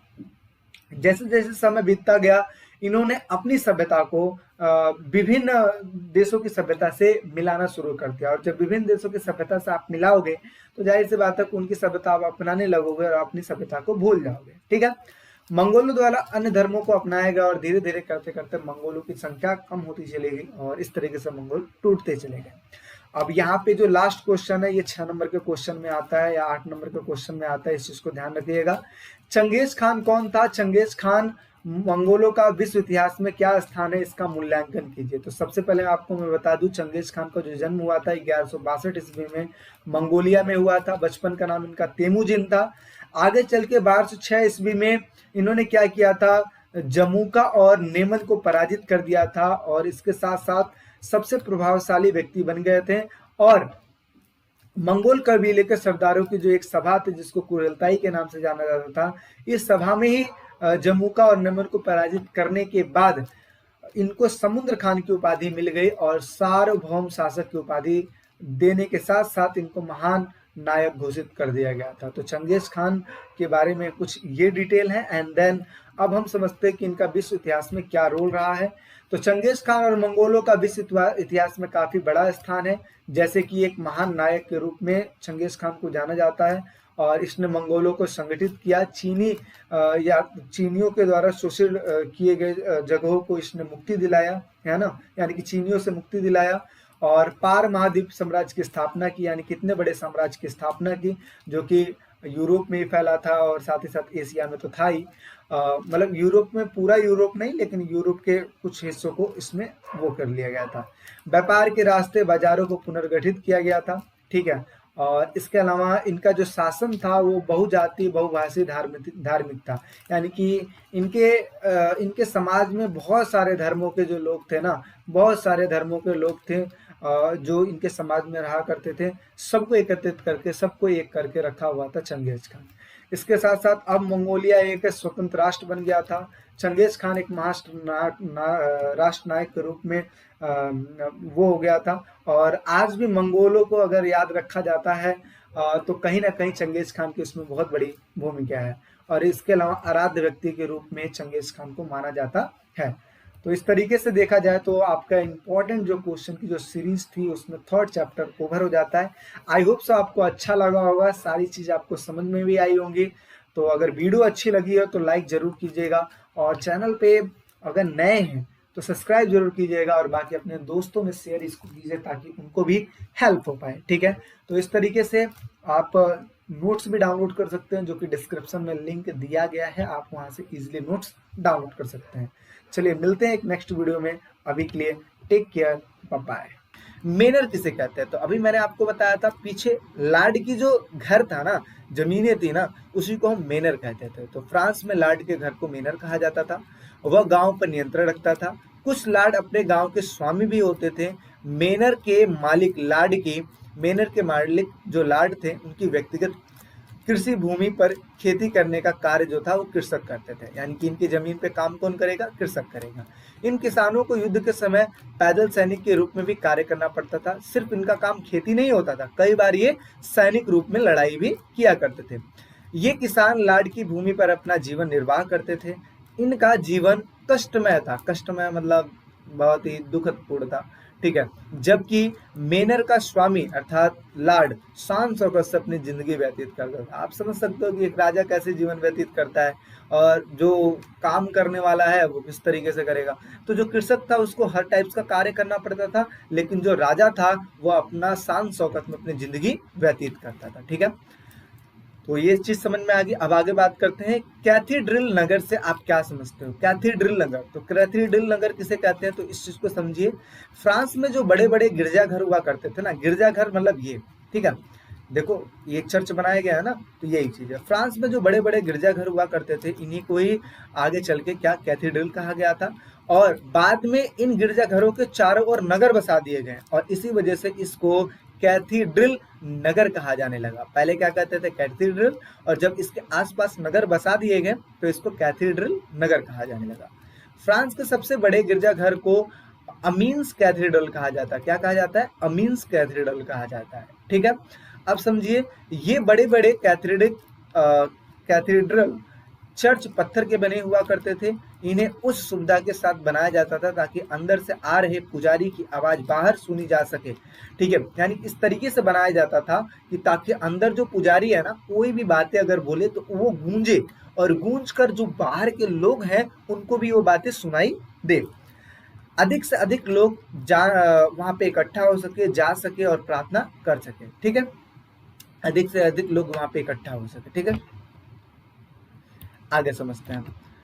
फ्रांस के सर्फ और रोम के दास के जीवन की तुलना कीजिए। अब यहाँ पे समझिएगा, फ्रांस के सर्फ मतलब ये आप समझिए 6 चैप्टर में, यानी कि ये अपना जो चैप्टर है 3 वर्ग में जो दासों की स्थिति है, दासों को यहाँ पे सर्फ बोला जाता है। क्या बोला जाता है, सर्फ। और जो यहाँ पे तीसरा चैप्टर है जिसको हम 3 वर्ग कहते हैं, वहां पे भी जो दास थे, यानी कि रोम में जो दास थे उनकी तुलना की जा रही है। यानी कि फ्रांस में जो सर्फ को एक तरीके से ही दास कहा जाता है, उनकी तुलना, और रोम में जो दास है उनकी तुलना की जा रही है कि इन दोनों में क्या डिफरेंस है। तो देखिए, फ्रांस की ऐसे देखो 4 नंबर में आएगा, और आपका एडिटिव इसी तरीके से लिखना। एक आप ये समझ लो, इस तरीके से आप लिख गया ना, तो दुनिया की कोई भी ताकत नहीं जो आपको 4 नंबर लेने से रोक दे। ठीक है, इस तरीके से प्रेजेंट चीजें की गई हैं। ठीक है, तो इसके लिए एक लाइक जरूर बनता है, आप जरूर लाइक कीजिएगा वीडियो को। अब समझते हैं, फ्रांस के सर्फ और रोम के दास के जीवन की तुलना कीजिए। तो देखिए क्या लिखा है, फ्रांस के सर्फ कृषि दास को अपने लाड की जागीरों पर काम करते थे। यानी कि जो फ्रांस में जो सर्फ थे वो जागीर, यानी कि लाड के जो जागीरें होती थी वहां पर काम करते थे। लेकिन अगर मैं रोम की बात करें तो रोम का जो दासों का जो जीवन था वो ज्यादा त्रस्त था। त्रस्त मतलब अस्त व्यस्त था, और इनको कोई भी काम करवाया जा सकता था। इनको सिर्फ जागीरों पर काम करवाया जाता था, और इनको कोई भी काम करवाया जा सकता था। आगे, सर्फ प्राय परिवार के लाड के यहाँ कार्य करते थे, यानी कि परिवार में ही काम करते थे, लाडों के परिवारों में ही काम करते थे। जबकि जो दास होते थे इनको कहीं पर भी, यानी कि जो रोम के दास थे इनके कहीं पे भी काम करना पड़ता था। आगे, सर्फ के पास गुजारे के लिए लाड के एक भूखंड भी हुआ करता था, यानी कि उनको एक जमीन का टुकड़ा भी दिया जाता था। लेकिन दासों, यानी कि रोम के दासों के पास ऐसी कोई व्यवस्था नहीं थी, उनको तो वैसे ही काम करना पड़ता था। सर्प लार्ड की आज्ञा से विवाह भी कर सकता था, लेकिन रोम के दास जो थे वो विवाह नहीं कर सकते थे। रोम का जो दास है उसको खरीदा भी जा सकता था और बेचा भी जा सकता था, किंतु जो सर्प थे उनको ऐसा नहीं किया जा सकता था। यानी कि देखो तीनों पॉइंट में सबसे पहले हमने सर्फ की बात की, फिर हमने दासों की रोम के दासों की बात की, लेकिन लास्ट वाले पॉइंट में ध्यान दीजिएगा, सबसे पहले मैंने किसका बात किया, रोम। यानी कि रोम के दासों को खरीदा और बेचा जा सकता था, लेकिन सर्फ को नहीं। समझ में आ गई बात? तो इस तरीके से प्रेजेंट करेंगे, आपको फुल नंबर मिलेंगे। अब बढ़ते हैं नेक्स्ट अपने क्वेश्चन की ओर। आगे समझते हैं सामंतवाद के अंतर्गत यूरोप में कृषि दास की स्थिति क्या थी। यानी कि सामंतवाद के अंतर्गत जो यूरोप था, यूरोप में जो कृषि दास थे यानी कि जो खेती करने वाले लोग थे, उनकी क्या स्थिति थी। तो सबसे पहले मैं आपको बता दूं कि ये सिर्फ और सिर्फ खेती पर आधारित नहीं था, परंतु यहाँ पर इनका जो जीवन था बहुत ही ज्यादा कठोर था। ठीक है, तो कृषकों का जो मतलब एक तरीके से जो स्थिति थी वो खेती तो थी, ठीक है, साथ ही साथ अगर देखा जाए तो इनको विभिन्न टाइप्स के कार्य भी कराए जाते थे जिनको कृषि दास कहा जाता था। ठीक है, आगे समझते हैं। ये मिट्टी तथा घास के बने हुए मकान में रहते थे और अपने स्वामी की निजी भूमि पर ये काम करते थे। साथ ही साथ कम से कम 40 दिन तक सामंत लार्ड के सेना के रूप में भी कार्य करते थे, यानी कि सेना के भागीदार भी होते थे। और इनके साथ साथ अगर मैं बात करूं तो परिवार के सदस्यों को, यानी कि जो कृषि दास थे उनके परिवार के सदस्यों को 3 दिन या फिर उससे ज्यादा सामंत की जागीरों पर काम करना पड़ता था, और इसी को श्रम अधिशेष कहते हैं, जो कि हमने अभी पीछे बात किया ना कि उनकी जागीरों पर काम करना पड़ता था कम से कम 3 दिन और उससे ज्यादा भी हो सकता था, और उससे जो उत्पादन होता था उसी को श्रम अधिशेष कहते थे। वह मेनर में स्थित सड़कों, पुलों, चर्च इत्यादि का मरम्मत भी करते थे। ठीक है, साथ ही साथ खेतों के आसपास बाड़ बनाते थे। बाड़ समझ लो एक तरीके से मेड़ बनाना, बांध बनाना, मतलब इस तरीके की चीजें बनाते थे। ठीक है, वह जलाने के लिए लकड़ियां भी एकत्रित करते थे और साथ ही साथ सामंतों के लिए पानी भी भरते थे। अन्न यानी कि अनाज पीसते थे। दुर्ग की मरम्मत करते थे। दुर्ग मतलब किले की मरम्मत करते थे। किला जो उनके पास होता था उनको मरम्मत किया करते थे। साथ ही साथ कई बार ऐसा होता था जब उसके जो स्वामी थे वो शत्रु से जब पकड़े जाते थे तो उस स्थिति में ये धन देकर छुड़वा भी लेते थे। तो इनके पास देखो कितनी सारी जिम्मेदारियां थी। ठीक है, और साथ ही साथ राजा को टैली नामक कर भी देते थे, और इस कर की कोई निश्चित दर भी नहीं थी, मतलब कोई फिक्स राशि नहीं थी, और ये किसके ऊपर निर्भर करती थी, राजा की इच्छा पर निर्भर करती थी। कृषिदास की स्त्रियां, बच्चे सूत भी काटते थे, वस्त्र बुनते थे, मोमबत्ती बनाते थे, मदिरा के लिए अंगूरों का रस निकालने का काम करते थे। तो इस तरीके से आप देख सकते हो कि सामंतवाद के अंतर्गत यूरोप में जो कृषिदास थे उनकी स्थिति इस प्रकार से थी। आगे समझते हैं लार्ड शब्द का क्या अर्थ है। लार्ड मतलब राजा। ठीक है, मतलब राजा नहीं समझो, एक तरीके से सामंत समझो। ठीक है, तो लार्ड शब्द का अर्थ क्या है। और फ्रांसीसी समाज में अभिजात वर्ग की एक विशेष हैसियत थी, उल्लेख कीजिए। तो अभिजात वर्ग राजा को अपना स्वामी मानते थे और बदले में ये वचन, राजा जो था मतलब जो लार्ड था, लार्ड एक तरीके से वचनबद्ध होता था। वचनबद्ध किसके लिए होता था कि ये रक्षा करेगा और बदले में उसको प्रतिष्ठा मिलेगी, मतलब इज्जत आप लोग दोगे। ठीक है, और इनको हम क्या करते हैं, लार्ड को ये कहते हैं रोटी देने वाला, जो रोटी देता है उसको हम लार्ड कहते हैं। आगे समझते हैं अभिजात वर्ग एक विशेष हैसियत रखती थी, उसकी अपनी संपदा पर स्थायी रूप से पूर्ण नियंत्रण हुआ करता था। ठीक है, नियंत्रण हुआ करता था। अपनी सैन्य क्षमता बढ़ा सकते थे, मतलब सेनाओं को अपने हिसाब से अपने अकॉर्डिंग बढ़ा भी सकते थे। ठीक है, और इनके पास सामंती सेना भी हुआ करती थी, और साथ ही साथ ये न्यायालय लगा सकते थे। न्यायालय लगाना मतलब जज करना। ठीक है, इसके साथ साथ मुद्रा भी अपने नाम से प्रचलित कर सकते थे, और व्यक्तियों के यानी कि भूमि पर बसे हुए जितने भी व्यक्ति हुआ करते थे उनके मालिक हुआ करते थे। ठीक है, तो लार्ड ये हो गए, और इनकी हैसियत इस तरह, मतलब अभिजातों की हैसियत इस तरीके से थी। आगे समझते हैं मध्यकालीन युग के मठों में ईसाई भिक्षु किस तरीके से जीवन व्यतीत करते थे। अभी मैंने स्टार्टिंग में आपको बात किया कि भिक्षु जो थे मठों में रहा करते थे। देखिए पहला पॉइंट क्या लिखा है, ये मठों में रहते थे, निश्चित और विशेष नियमों का पालन करते थे, आम आबादी से दूर रहा करते थे, और इनके घर को आबा कहा जाता था। ठीक है, और साथ ही साथ ये प्रार्थना करते थे अध्ययन करते थे, कृषि जैसे शारीरिक श्रम में लगने का व्रत लेते थे। कि यानी कि इन्होंने ये व्रत लिया था कि जिंदगी भर क्या करेंगे, प्रार्थना करेंगे, अध्ययन करेंगे यानी कि पढ़ते रहेंगे और साथ ही साथ खेती भी करेंगे ताकि ये शारीरिक श्रम करते रहें, ऐसा नहीं कि दूसरे पे डिपेंडेंट रहें, ठीक है, ऐसा नहीं। आगे, भिक्षु की जिंदगी पुरुष और स्त्रियां दोनों ही अपना सकती थी, ठीक है। पुरुषों को मोक कहा जाता था और स्त्रियों को नन कहा जाता था, ठीक है। पुरुष और महिलाओं के लिए अलग अलग आवे हुआ करते थे, मतलब घर हुआ करते थे। पादरियों की तरह भिक्षु और भिक्षुणियां भी शादी नहीं कर सकती थी, यानी कि जो भिक्षु होते थे और जो भिक्षुणियां थी ये शादी नहीं कर सकते थे। वे एक स्थान से दूसरे स्थान पर घूम घूम कर उपदेश देते थे और दान में अपनी आजीविका चलाते थे, ठीक है। तो इस तरीके से भिक्षु वो थे। और इन्हीं में से जो लोग घूम घूम के इधर उधर आते जाते थे और दान से अपनी आजीविका चलाते थे, उपदेश दिया करते थे, इन्हीं लोगों को फ्रायर भी कहते थे, ठीक है। क्या कहते थे? फ्रायर, जो कि मैंने स्टार्टिंग में आपको बताया। आप समझते हैं नाइट वर्क का उदय क्यों हुआ और लॉर्ड और नाइट के बीच आपसी संबंध किस प्रकार से थे। अभी मैंने आपको स्टार्टिंग में बताया था कि लॉर्ड और जो नाइट थे, लॉर्ड नाइट को जमीन दिया करता था और बदले में नाइट उनकी सहायता करते थे, ठीक है। जब भी उनको जरूरत होती थी तो सहायता करते थे। देखिए क्या लिखा है, 9वीं शताब्दी के दौरान यूरोप में प्राय स्थानीय युद्ध हुआ करते थे और इस युद्ध में कृषक सैनिक के रूप में भाग लेते थे जो पर्याप्त नहीं होते थे और साथ ही साथ युद्ध कला में कुशल भी नहीं होते थे और इसी वजह से कुशल घुड़सवार यानी कि अश्वसेना की आवश्यकता होती थी। और आगे चल के इसी को जो पूरा करने के लिए एक जो नया वर्ग आया उसी को हम क्या करते हैं, नाइट वर्ग करते हैं, ठीक है। नया वर्ग यानी कि नाइट वर्ग। अब हम समझते हैं लॉर्ड और नाइट के आपसी संबंध क्या है। तो लॉर्ड और नाइट के आपसी संबंध देखिए, ये इस तरीके से हम समझ सकते हैं कि जैसे नाइट और लॉर्ड के संबंध हुआ करते थे उसी प्रकार से लॉर्ड और राजा का संबंध हुआ करता था, ठीक है। ये राजा, मेन राजा के नीचे ये राजा हो गया और ये लॉर्ड हो गया, ठीक है। और ये हो गया नाइट, तो जिस तरीके से राजा और लॉर्ड का संबंध हुआ करता था यानी कि सामंत, इसको सामंत कहते हैं, ठीक है।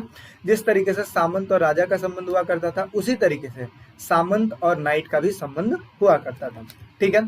तो आगे समझते हैं लॉर्ड सामंत को क्या देते थे, मतलब जो लॉर्ड यानी कि जो सामंत थे वो नाइट को क्या देते थे, एक भूमि का टुकड़ा देते थे जिसको फीफ कहा जाता था और बदले में नाइट वर्ग जब भी जरूरत पड़ती थी लॉर्ड को तो उस टाइम पे अपनी सैनिक सहायता देते थे। एक फीफ में नाइट, अब जो ये फीफ था यानी कि जो भूमि का टुकड़ा था, ठीक है, इस भूमि के टुकड़े में क्या क्या होता था, सबसे पहले वो परिवारों को रख सकते थे, दूसरी चीज वो पवन चक्की लगा सकते थे, तीसरा मदिरा बना सकते थे, साथ ही साथ संपीडक के अतिरिक्त, संपीडक का मतलब होता है कंप्रेसर, जो एयर कंप्रेसर होता है ना वो चीज लगा सकते थे। साथ ही साथ अतिरिक्त उनका घर हुआ करता था, चर्च भी बना सकते थे और जितने भी लोग रह सकते थे वो सारे लोग नाइट के वो जो फीफ था फीफ में रह सकते थे, ठीक है। तो जो भूमि का टुकड़ा था वहां पे इस तरीके के लोग रहा करते थे। आगे समझते हैं फीफ के बदले में नाइट अपने लॉर्ड को एक निश्चित धनराशि देता था, यानी कि जो नाइट है वो लॉर्ड को एक निश्चित धनराशि भी देता था, साथ ही साथ युद्ध में उसकी ओर से लड़ने का भी वचन देता था, ठीक है। नाइट लगातार अपने आप को युद्ध कला में पारंगत करते थे। अब जो नाइट वर्ग थे ये मैंने बताया ना कि एक तरीके से सेना होती थी, एक तरीके से ऐसे लोग थे जो लड़ने में एक्सपर्ट होते थे, तो ये अपने आप को युद्ध कौशल में पारंगत करने के लिए ये एक प्रकार के पुतले बनाते थे और पुतले से लड़ते थे, ठीक है, ताकि जब भी युद्ध हो पाए तब उनकी प्रैक्टिस मतलब तो पहले से हो ही रखी होगी तो अच्छे से लड़ पाएंगे। तो इस वजह से पुतले से लड़ने एवं बचाव का अभ्यास किया करते थे। नाइट अपनी सेवाएं अन्य लॉर्डों को भी दे सकते थे, लेकिन सर्वप्रथम वो किसको देंगे, उस लॉर्ड को देंगे जिसने उस चीज को जमीन दिया है, ठीक है। यानी कि देखो लॉर्ड तो बहुत सारे हो सकते हैं, लेकिन जो लॉर्ड जिस नाइट को जमीन दिया करता था वो उसके प्रति ज्यादा वफादार होते थे। खैर दूसरे को भी वो सेवा दे सकते थे, लेकिन सबसे पहले उसको देंगे जो उसको जमीन देगा, ठीक है। तो अच्छा, कई बार ऐसा होता था कि जब लॉर्डों को जरूरत पड़ती थी तो लॉर्ड उन नाइटों को बुलाते थे तो वो अन्य लॉर्डों की सेवाएं छोड़कर चले आते थे। आप ऐसे समझ सकते हो जैसे ये एक लॉर्ड है और एक दो लॉर्ड है, L1 और L2। अब मान लो नाइट वर्ग ये है तो इसने इसको जमीन दी तो यहाँ पे ये कार्य कर रहा है, सारा चीज चल रहा है। अब मान लो कि ये जो नाइट वर्ग है ये दूसरे लॉर्ड को सेवा दे रहा है, लेकिन जरूरत पड़ गई इस लॉर्ड को कि भाई आपकी सेवा की जरूरत है, तो ये क्या करेगा, यहाँ जो सेवा दे रहा था इसको बंद करके आ जाएगा दोबारा यहाँ पे, क्योंकि इसने इसको दिया है, ठीक है, इस तरीके से। अब यहाँ पे समझिए, यहाँ पे सिर्फ और सिर्फ 2 क्वेश्चन और रह गए हैं, चीजों को समझ लीजिए, जल्दी से चैप्टर ओवर करते हैं। तो लिखा है 14वीं सदी की शुरुआत में यूरोप की आर्थिक विस्तार धीमा क्यों पड़ गया, इसके क्या कारण थे, स्पष्ट कीजिए। तो इसके विस्तार के जो आर्थिक जो विस्तार था वो धीमा पड़ गया था, इसके कई सारे कारण हैं। तो देखिए, आर्थिक विस्तार धीमा पड़ने के 13वीं शताब्दी के अंत में उत्तरी यूरोप में तेज ग्रीष्म तथा स्थान ठंडी ग्रीष्म ने ले लिया था, यानी कि एक तरीके से समझिए कि जो ग्रीष्म ऋतु होती थी उसका स्थान ठंडा ऋतु ले लिया था। साथ ही साथ पैदावार वाले मौसम छोटे हो गए थे, तूफान बहुत ज्यादा होने लगा था, सागरी बाढ़ों से फर्म नष्ट हो जाते थे। साथ ही साथ सरकार को करों के आमदनियों में कमी, यानी कि अब जब फसल ही नहीं होगा तो उनको कर यानी कि टैक्स कहाँ से मिलेगा। पहले गहन जुताई के 3 क्षेत्रीय फसल चक्र से भूमि कमजोर हो गई, यानी कि इसका मतलब क्या है कि अगर भूमि पर ज्यादा से ज्यादा, देखो 2 टाइप्स के फसलें उगाई जाते हैं, एक गर्मी में और एक ठंडी में, लेकिन आप इस पे 3 फसलें 4 फसलें उगाओगे तो जाहिर सी बात है कमजोर होगा ही होगा। तो इस तरीके से कमजोर हो जाता था, तो इस वजह से फसल उत्पादित नहीं हो पाता था। चारागाहों की कमी से पशुओं की संख्या में कमी हो गई, और साथ ही साथ जनसंख्या वृद्धि के कारण जो संसाधन थे वो कम पड़ने लगे थे। और इसके साथ साथ 1315 से लेकर 1317 में अकाल पड़ने लगा और पशुओं की मौत होने लगे, और इसी की वजह से कृषि विद्रोह भी हुआ था, ठीक है, जो कि स्टार्टिंग में मैंने पहला क्वेश्चन आपको बताया था, ठीक है। तो कृषि विद्रोह भी हुआ था। आगे समझते हैं, ऑस्ट्रिया और जो सर्बिया से जो चांदी की खानें थी, ठीक है, उन खानों में भी कमी होने लगी थी, और इस वजह से वहां से धातु नहीं आ पाता था, और इसकी वजह से धातुओं की जब कमी हो गई तो व्यापार बहुत ज़्यादा प्रभावित हुआ, और जलपोत यानी कि जो पनडुब्बी होते हैं, जलपोतों के साथ चूहे आ गए, और ब्यूबोनिक फ्लैग बीमारी जैसे महामारी संक्रमण इत्यादि हो गए, ठीक है। लाखों लोग ग्रसित हो गए, यानी कि उससे जूझने लगे, जैसे कोरोना की स्थिति इस टाइम पे देखे थे ना आप, इसी तरीके से ग्रसित हो गए। विनाश लीला के साथ साथ आर्थिक मंदी से सामाजिक विस्थापन होने लगा, और मजदूरों की संख्या में कमी आ गई, जिससे मजदूरों की जो दर थी 250% घट गई, ठीक है। तो इस तरीके से देखा जाए तो 14वीं सदी की शुरुआत में यूरोपीय आर्थिक विस्तार इस तरीके से रुक गया। अब बढ़ते हैं लास्ट अपने टॉपिक की ओर, ये लास्ट अपना क्वेश्चन है, और इसके साथ साथ ये चैप्टर ओवर हो जाएगा। अब समझते हैं 11वीं शताब्दी में यूरोप में होने वाले विभिन्न प्रौद्योगिकी बदलाव की विवेचना कीजिए। प्रौद्योगिकी मतलब टेक्नोलॉजी बदलाव की विवेचना कीजिए। तो सबसे पहले मैं बता दूं, लकड़ी के हलों के स्थान पर लोहे के भारी नोक आ गए थे, और साथ ही साथ साँचेदार पटरियां भी आ गई थी, ठीक है, जिससे पैदावार कर पाना बहुत ही आसान हो गया था, ठीक है। साथ ही साथ पशुओं के गले के स्थान पर जुबा अब कंधे पर थे। जुबा मतलब पहले गले पे रखा जाता था, अब कुछ इस तरीके से बनाकर, ठीक है, एक में एक बैल, एक में एक बैल, ठीक है, तो इस तरीके से रख दिया जाता था, ताकि जो पशुए जो बैल थे, बैलों के गर्दन दर्द ना हो, ठीक है, इस तरीके से। आगे घोड़ों के खुरों पर लोहे के नाल, यानी कि जो पैर होता है ना, पैरों पे देखते हो ना नाल लगा देते हैं ताकि वो घिसे ना, जैसे हम चप्पल पहनते हैं तो हमारे पैर नहीं घिसते हैं, ऐसे उनको भी नाल चाहिए होता है। आगे कृषि के लिए वायु और जल शक्ति का प्रयोग, ठीक है, वायु, और उस टाइम पे देखो टेक्नोलॉजी धीरे धीरे बदलती चली गई थी, और संपीड़कों और चक्कियों से भी वायु तथा जल शक्ति का प्रयोग, इसको जो एयर कंप्रेसर होता है इसको संपीड़क को हिंदी में बोलते हैं, और साथ ही साथ इसको बोलते हैं चकिया, ठीक है। आगे बढ़ते हैं, 2 खेतों की व्यवस्था के स्थान पर 3 खेतों वाली व्यवस्था आ गई थी, ठीक है, तो ये प्रौद्योगिकी में बदलाव आ गया था, और साथ ही साथ खेती करने के लिए विभिन्न प्रकार के फर्टिलाइजर का यूज होने लगा था। आगे कृषि उत्पादन में तेजी से बढ़ोतरी और भोजन की उपलब्धता दुगनी होती चली गई, और कृषकों को बेहतर अवसर मिलने लगा। जोतों का आकार छोटा हो गया, जोतों मतलब खेतों का आकार छोटा होने लगा क्योंकि जनसंख्या बढ़ने लगी, और इससे अधिक कुशलता के साथ साथ कृषि कार्य होने लगा। कम श्रम की आवश्यकता होने लगी, यानी कि अब मशीन आ जाएगा तो आपको पता है श्रम करने की जरूरत है क्या, नहीं है, तो कम श्रम में अधिक खेती होने लगी थी, और कृषकों को अन्य गतिविधियों के लिए समय मिलने लगा, और उस तरीके से वो अन्य समय किसी और कार्य पर दे सकते थे, ठीक है। और साथ ही साथ ये सारा चीज होने से एक नया वर्ग आया जिसको हम कहते हैं नगरवासी वर्ग। तो इस तरीके से ये जो चैप्टर था वो हो गया ओवर। जितने भी इंपॉर्टेंट टॉपिक थे आई होप सो मैंने कराने की कोशिश की है, और सारी चीज़ मैंने करवा दिया, डोंट वरी, आप इसको ही कर लोगे तो अच्छा नंबर स्कोर कर पाओगे, ठीक है। बाकी वीडियो कैसी लगी कमेंट सेक्शन में जरूर बताएं, वीडियो अच्छी लगी तो लाइक जरूर करें, शेयर जरूर करें, और सब्सक्राइब जरूर कीजिएगा, ठीक है। बाकी मिलते हैं एक नेक्स्ट वीडियो में, अभी के लिए टेक केयर। अब एक क्वेश्चन ये आता है कि मानवतावादी विचारों का अनुभव सबसे पहले इटली में क्यों हुआ या इतावली में क्यों हुआ, ये मोस्ट इंपॉर्टेंट क्वेश्चन, अगर आप लिखना चाहो तो यहाँ पे लिख देता हूं मैं, मोस्ट इंपॉर्टेंट क्वेश्चनों में से एक है, ठीक है, कई बार क्वेश्चन आया है। तो मानवतावादी विचारों का अनुभव सबसे पहले इटावली में क्यों देखा गया, क्या कारण थे? तो सबसे पहला चीज, इटली में 13वीं और 14वीं शताब्दी तक शिक्षा का क्या होने लगा था, प्रसार होने लगा था, यानी शिक्षाएं बढ़ने लगी थी। आगे रोमन तथा यूनान के विद्वानों ने कई शास्त्रीय पुस्तकों की क्या की, रचना की, यानी कि कई सारे शास्त्रीय पुस्तक जो थे उन्होंने उस चीज को लिखा। शिक्षा के प्रसार के लिए सबसे पहले यहाँ विश्वविद्यालय की स्थापना की गई, जिसकी वजह से विधि शास्त्र के अध्ययन का केंद्र बन गया। विधि शास्त्र मतलब जिसमें लॉ की पढ़ाई करवाया जाए, जिसमें नियम कानून से रिलेटेड जो पढ़ाई करवाया जाए उसको विधि शास्त्र कहा जाता है। तो ऐसी ऐसी चीजें जो है पढ़ाई जाने लगी, और कहा भी जाता है, ऐसा है भी कि सबसे पहले विश्वविद्यालय की स्थापना कहाँ हुई थी, इटली में हुई थी, ठीक है। आगे क्या लिखा है, विधि शास्त्र की शिक्षा के कारण यहाँ होने वाले जो व्यापार है, साथ ही साथ जो वाणिज्य है, इनके जो संबंध है, इनके क्रियाकलाप होने लगे, यानी कि लेन देन और सारी चीज होने लगा। इनके लिए नोटरी तथा वकीलों की जरूरत होने लगी, ताकि वह नियमों को लिखने, व्याख्या करने तथा समझौता तैयार करने के लिए क्या कर सके, कार्य कर सके।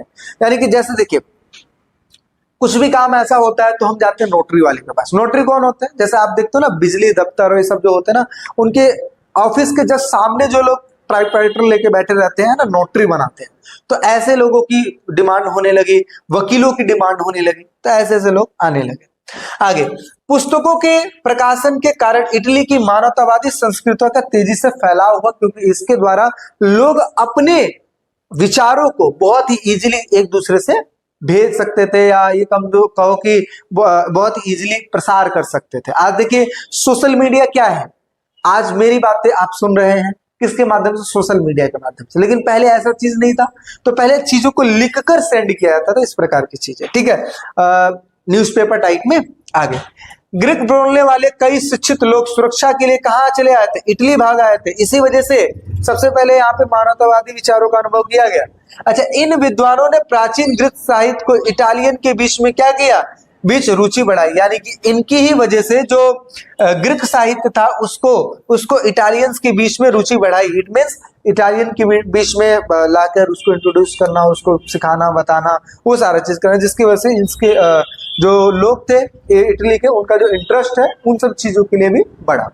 तो हमने क्या समझा इसमें, मानवतावादी विचारों का अनुभव सबसे पहले क्यों हुआ, क्योंकि वहां पे शिक्षा का प्रसार होने लगा, वहां पे कई सारी पुस्तकों की रचना की जाने लगी, विश्वविद्यालय की स्थापना हुई, वहां पे विधि शास्त्र पढ़ाया जाने लगा, साथ ही साथ व्यापार वाणिज्य जैसे संबंधों का अच्छा खासा होने लगा, क्योंकि वहां पे वकीलों तथा नोटरी वाले लोगों की जरूरत होने लगी। और ये इसलिए ताकि लड़ाई झगड़ा ये सब चीजें हो तो कहीं ना कहीं वकील जो उस चीज को हैंडल कर सके। आप देखिए बड़े बड़े जो केस होते हैं या कोई भी केस होता है जो कोर्ट में जाता है, उसके लिए वकील होते ही होते हैं, ठीक है। पुस्तकों के प्रकाशन के कारण कई सारी इटली की मानवतावादी संस्कृति का तेजी से फैलाव होने लगा। साथ ही साथ बहुत से ऐसे जो शिक्षित लोग थे जो कि ग्रीक से आ गए थे इटली में, और उन्होंने क्या किया, यहाँ पे चीजों को समझाया, बुझाया, इंट्रोड्यूस किया, और इसकी वजह से जो इटालियंस थे इनका भी इंटरेस्ट उन सब चीजों पे ग्रीक साहित्य की तरफ होने लगा। तो ये चीज हमने पढ़ लिया। चलिए और क्या है अगला भाई, अगला है मौद्रिक प्रौद्योगिकी के क्या लाभ हुए। अब ये देखो बहुत इजी है, आप ऐसे ही समझ जाओगे। मौद्रिक प्रौद्योगिकी का मतलब क्या होता है, प्रिंटिंग प्रेस के आ जाने से, यानी कि प्रिंट वाली सिस्टम आ जाने की वजह से कौन कौन से लाभ हुए। तो देखो भाई, पहले जो था ना, पहले प्रिंटिंग प्रेस था नहीं, चीजों को बहुत प्रसार किया नहीं जा सकता था, लेकिन प्रिंटिंग प्रेस आ जाने की वजह से जो चीज लिखने में टाइम लगता था वो प्रिंट करके दे दो, तो ऐसे में क्या होने लगा, लाभ होने लगा। तो क्या हुआ है, मुद्रित प्रौद्योगिकी के परिणाम स्वरूप पुस्तकें अधिक मात्रा में प्रकाशित होने लगी, पुस्तकों का क्रय होने लगा। क्रय मतलब क्या हुआ, खरीदने लगे लोग। आगे, अब विचार, मत, जानकारी बहुत तेजी से फैलने लगी। अब एक मुद्रित पुस्तक सैकड़ों पाठकों के पास एक साथ पहुंचने लगी। पहले एक व्यक्ति पढ़ता था, बाकी सब समूह बना के सुनते थे, लेकिन अब सबके पास पुस्तक है, और जरूरी नहीं समूह में पढ़ो, आप कहीं भी बैठ के पढ़ सकते हो। आज देखिए किसी को गवर्नमेंट जॉब एग्जाम, मतलब गवर्नमेंट जॉब का जो एग्जाम है वो क्रैक करना होता है, तो ऐसे सिचुएशन में सेल्फ स्टडी कहा जाता है, सेल्फ स्टडी बेस्ट स्टडी। और ऐसे में लाइब्रेरी में जाके अकेले बच्चे बैठ बैठ के पढ़ते हैं ताकि कोई डिस्ट्रैक्ट ना करे। ठीक है, आगे पाठक पुस्तकों को खरीदकर एकांत में आराम से बैठकर पढ़ सकते थे और इससे लोगों की पढ़ने की जो रुचि है उसमें इंटरेस्ट और वृद्धि होने लगी। पुस्तकों के प्रकाशन के कारण इटली की मानवतावादी संस्कृतियों का बहुत तेजी से प्रसार भी देखने को मिल गया, जिसकी वजह से लोग अपनी बातों को पुस्तकों में लिखने लगे और उस चीज का प्रसार करने लगे। समझ में आ रही चीजें? तो इस तरीके से मुद्रित प्रौद्योगिकी के लाभ हमने कर लिए। सॉरी, चलिए अगला बात कर लेते हैं। अब देखिए एक क्वेश्चन और, ये तो बहुत अच्छे अच्छे क्वेश्चन और इजी इजी क्वेश्चन देखने को मिलेंगे। 16वीं शताब्दी में महिलाओं की स्थिति का वर्णन कीजिए, यानी कि महिलाओं का क्या इंपॉर्टेंस था। तो अभी जस्ट हमने पीछे बात किया मार्चिसा इसाबेला d'Este, जिन्होंने अपने पति की गैर मौजूदगी में यानी कि अनुपस्थिति में उन्होंने राज्य को चलाया। और ऐसे एक नहीं, लियोनार्डो दा विंसी, ठीक है, ये सारे जो लोग थे इनकी ही वजह से बहुत सारी चीजें हुई उस समय। ठीक है, तो उस समय महिलाएं जो है उनकी क्या स्थितियां रही हैं उनके बारे में हम पढ़ने वाले हैं। तो देखिए क्या लिखा है, सार्वजनिक जीवन में अभिजात एवं संपन्न परिवार के पुरुष का प्रभुत्व था, यानी कि पुरुष वर्ग ज्यादा उस समय प्रधान हुआ करता था, उनका ज्यादा दबदबा चलता था। महिलाओं के दहेज को वे पारिवारिक कारोबार में लगा देते थे, परंतु महिलाओं को कारोबार में परामर्श देने का अधिकार नहीं था। दहेज सिस्टम चलता था, दहेज के रूप में पैसा लिया जा सकता था, लेकिन वो पैसा लेके कारोबार में तो लगा देते थे, लेकिन महिलाओं को कारोबार से रिलेटेड कुछ बोलने का अधिकार नहीं था कि आप ये करो आप वो करो। ठीक है, आगे साधारणतः कारोबारी मैत्री को सुदृढ़ करने के दो परिवारों में विवाह संबंध स्थापित करते थे, यानी कि अपनी मित्र, कई बार ऐसा भी होता था ना कि मित्रता को और गहरा रूप देने के लिए शादी करवा दी जाती है। जैसे आपने बहुत सारे फिल्मों में देखा होगा कि दो लोग होते हैं, वो मित्र होते हैं और कहते हैं कि मैं अपने बच्चे की शादी आपसे करा दूंगा। बड़े हो जाते हैं, पता लगता है ये भी मुकर गया, वो तो मुकर ही गया। आगे चल के फिर बाद में लड़का लड़की को पता लगता है कि नहीं पिताजी तो ऐसे कर रखे, तो फिर वो शादी ऐसे करके हो जाती है। तो ऐसे ही यहाँ पर भी है, साधारणतः कारोबारी मित्र जो होते हैं अपनी मित्रता को सुदृढ़ करने के लिए दो परिवारों के बीच विवाह कर लेते थे, करवा देते थे। ऐसा कई बार पर्याप्त दहेज प्रबंध न होने के कारण लड़कियों को भिक्षुणी भी बना दिया जाता था। भाई शादी नहीं होगी, आप ऐसे रहना है, ऐसे रह लो, मतलब भिक्षुणी बन जाओ, ठीक है, बिना शादी के अपना जिंदगी गुजारो। सार्वजनिक जीवन में महिलाओं की भागीदारी कम थी, उनका उत्तरदायित्व तो घर परिवार तक ही सीमित था। व्यापारी परिवारों में महिलाएं दुकानों को चलाने में सहायता करती थी। आवश्यकता पड़ने पर महिलाएं व्यापार को भी संभालती थी तथा सार्वजनिक जीवन में भाग भी लेती थी। कुछ महिलाओं ने बौद्धिक रूप से रचनात्मक कार्य भी किए, जैसे वैसे कौन कौन से बौद्धिक कार्य किए, जैसे कुछ महिलाएं जैसे वेनिस निवासी कसाद्रा फेदेले, जो कि यूनान तथा लातिनी भाषा की विद्वान थी। क्या थी ये? यूनान तथा लातिनी भाषा की विद्वान थी। और मांटुआ की मार्चिसा इसाबेला d'Este, इन्होंने क्या किया था, पति की गैर मौजूदगी में अपने राज्य पर शासन किया था। तो दो व्यक्तियों का नाम यहाँ पे आया, वेनिस निवासी कसाद्रा फेदेले, जिन्होंने यूनानी तथा लातिनी भाषा की विद्वान थी, और दूसरा हमें क्या समझ में आया, मांटुआ की मार्चिसा इसाबेला d'Este, जिन्होंने अपने पति की अनुपस्थिति में राज्य को चलाया। ठीक है, तो इस तरीके से हम समझ सकते हैं 16वीं शताब्दी में महिलाओं की स्थिति कैसी थी। ठीक, अब ये क्वेश्चन आता है कि 14वीं तथा 17वीं शताब्दी के मध्य यूरोपीय सभ्यता में आए परिवर्तन और विशेषताओं का वर्णन कीजिए। तो देखिए क्या लिखा है भाई, सबसे पहला चीज, यूरोपीय सभ्यता में आए परिवर्तन तथा विशेषताएं निम्नलिखित हैं। कैसे निम्नलिखित हैं? पहला, नगरों की संख्या में वृद्धि होने लगी, नगरीय सभ्यता का विकास होने लगा, जैसे फ्लोरेंस, वेनिस, रोम कला तथा विद्या का एक केंद्र बनने लगे। राजाओं और चर्च ने नगरों को कुछ स्वायत्ता देनी शुरू कर दी, यानी कि जो नगर थे ना, नगरों को छूट देना शुरू कर दिया। अमीर और अभिजात वर्ग कलाकारों से सहायता प्रदान करते थे, और मुद्रण यानी कि छापाखाने के आविष्कार से पुस्तकें लोगों को प्राप्त होने लगी, और जनता के ज्ञान में वृद्धि हुई, और वह आधुनिक विश्व की तुलना यूनानी तथा रोम सभ्यता से करने लगे थे। यानी कि जब मुद्रित पुस्तकें होने लगी, इसकी वजह से लोगों को जब जानकारी प्राप्त हुई, ज्ञान में वृद्धि हुई, तो उन्होंने आधुनिक विश्व की तुलना किससे करने लगी? यूनान तथा रोमन सभ्यता से करने लगे। प्रत्येक व्यक्ति अपना धर्म अपनी इच्छा के अनुसार चुन सकता था, ये परिवर्तन देखने को मिला। और साथ ही साथ जो पहले एक चीज चलता था, क्या भूमध्य सागर विश्व का केंद्र है, विचार गलत सिद्ध हो चुका था और लोग अब सौर मंडल को समझने लगे थे, यानी कि धीरे धीरे सौर मंडल को समझने लगे थे। अब एक क्वेश्चन आता है कि भूमध्य सागर विश्व का केंद्र है कि नहीं। भाई देखो, ऐसा चीज पहले माना जाता था, बट आगे चल के जब इसके बारे में खुलासा हुआ तो ये समझ में आया कि भाई कोई भी ऐसा सेंटर पॉइंट है ही नहीं जिसको हम कह सकते हैं कि भाई ये सेंटर पॉइंट, ऐसा कुछ नहीं। ठीक है, ये चीजें हैं। चलिए आगे एक क्वेश्चन, ये आई थिंक यही अपना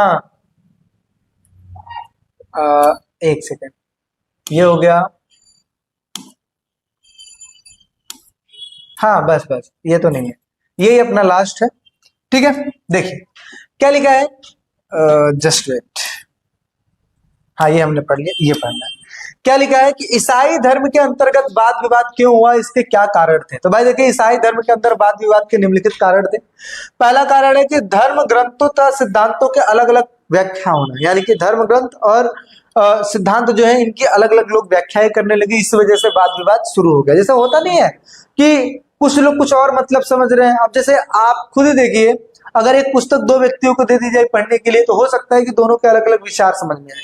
तो ऐसे ही धीरे धीरे धर्म ग्रंथ धर्म सिद्धांतों के अलग अलग व्याख्या होने लगी, नेताओं के बीच मतभेद होने लगा, संघर्ष शुरू हो गया था।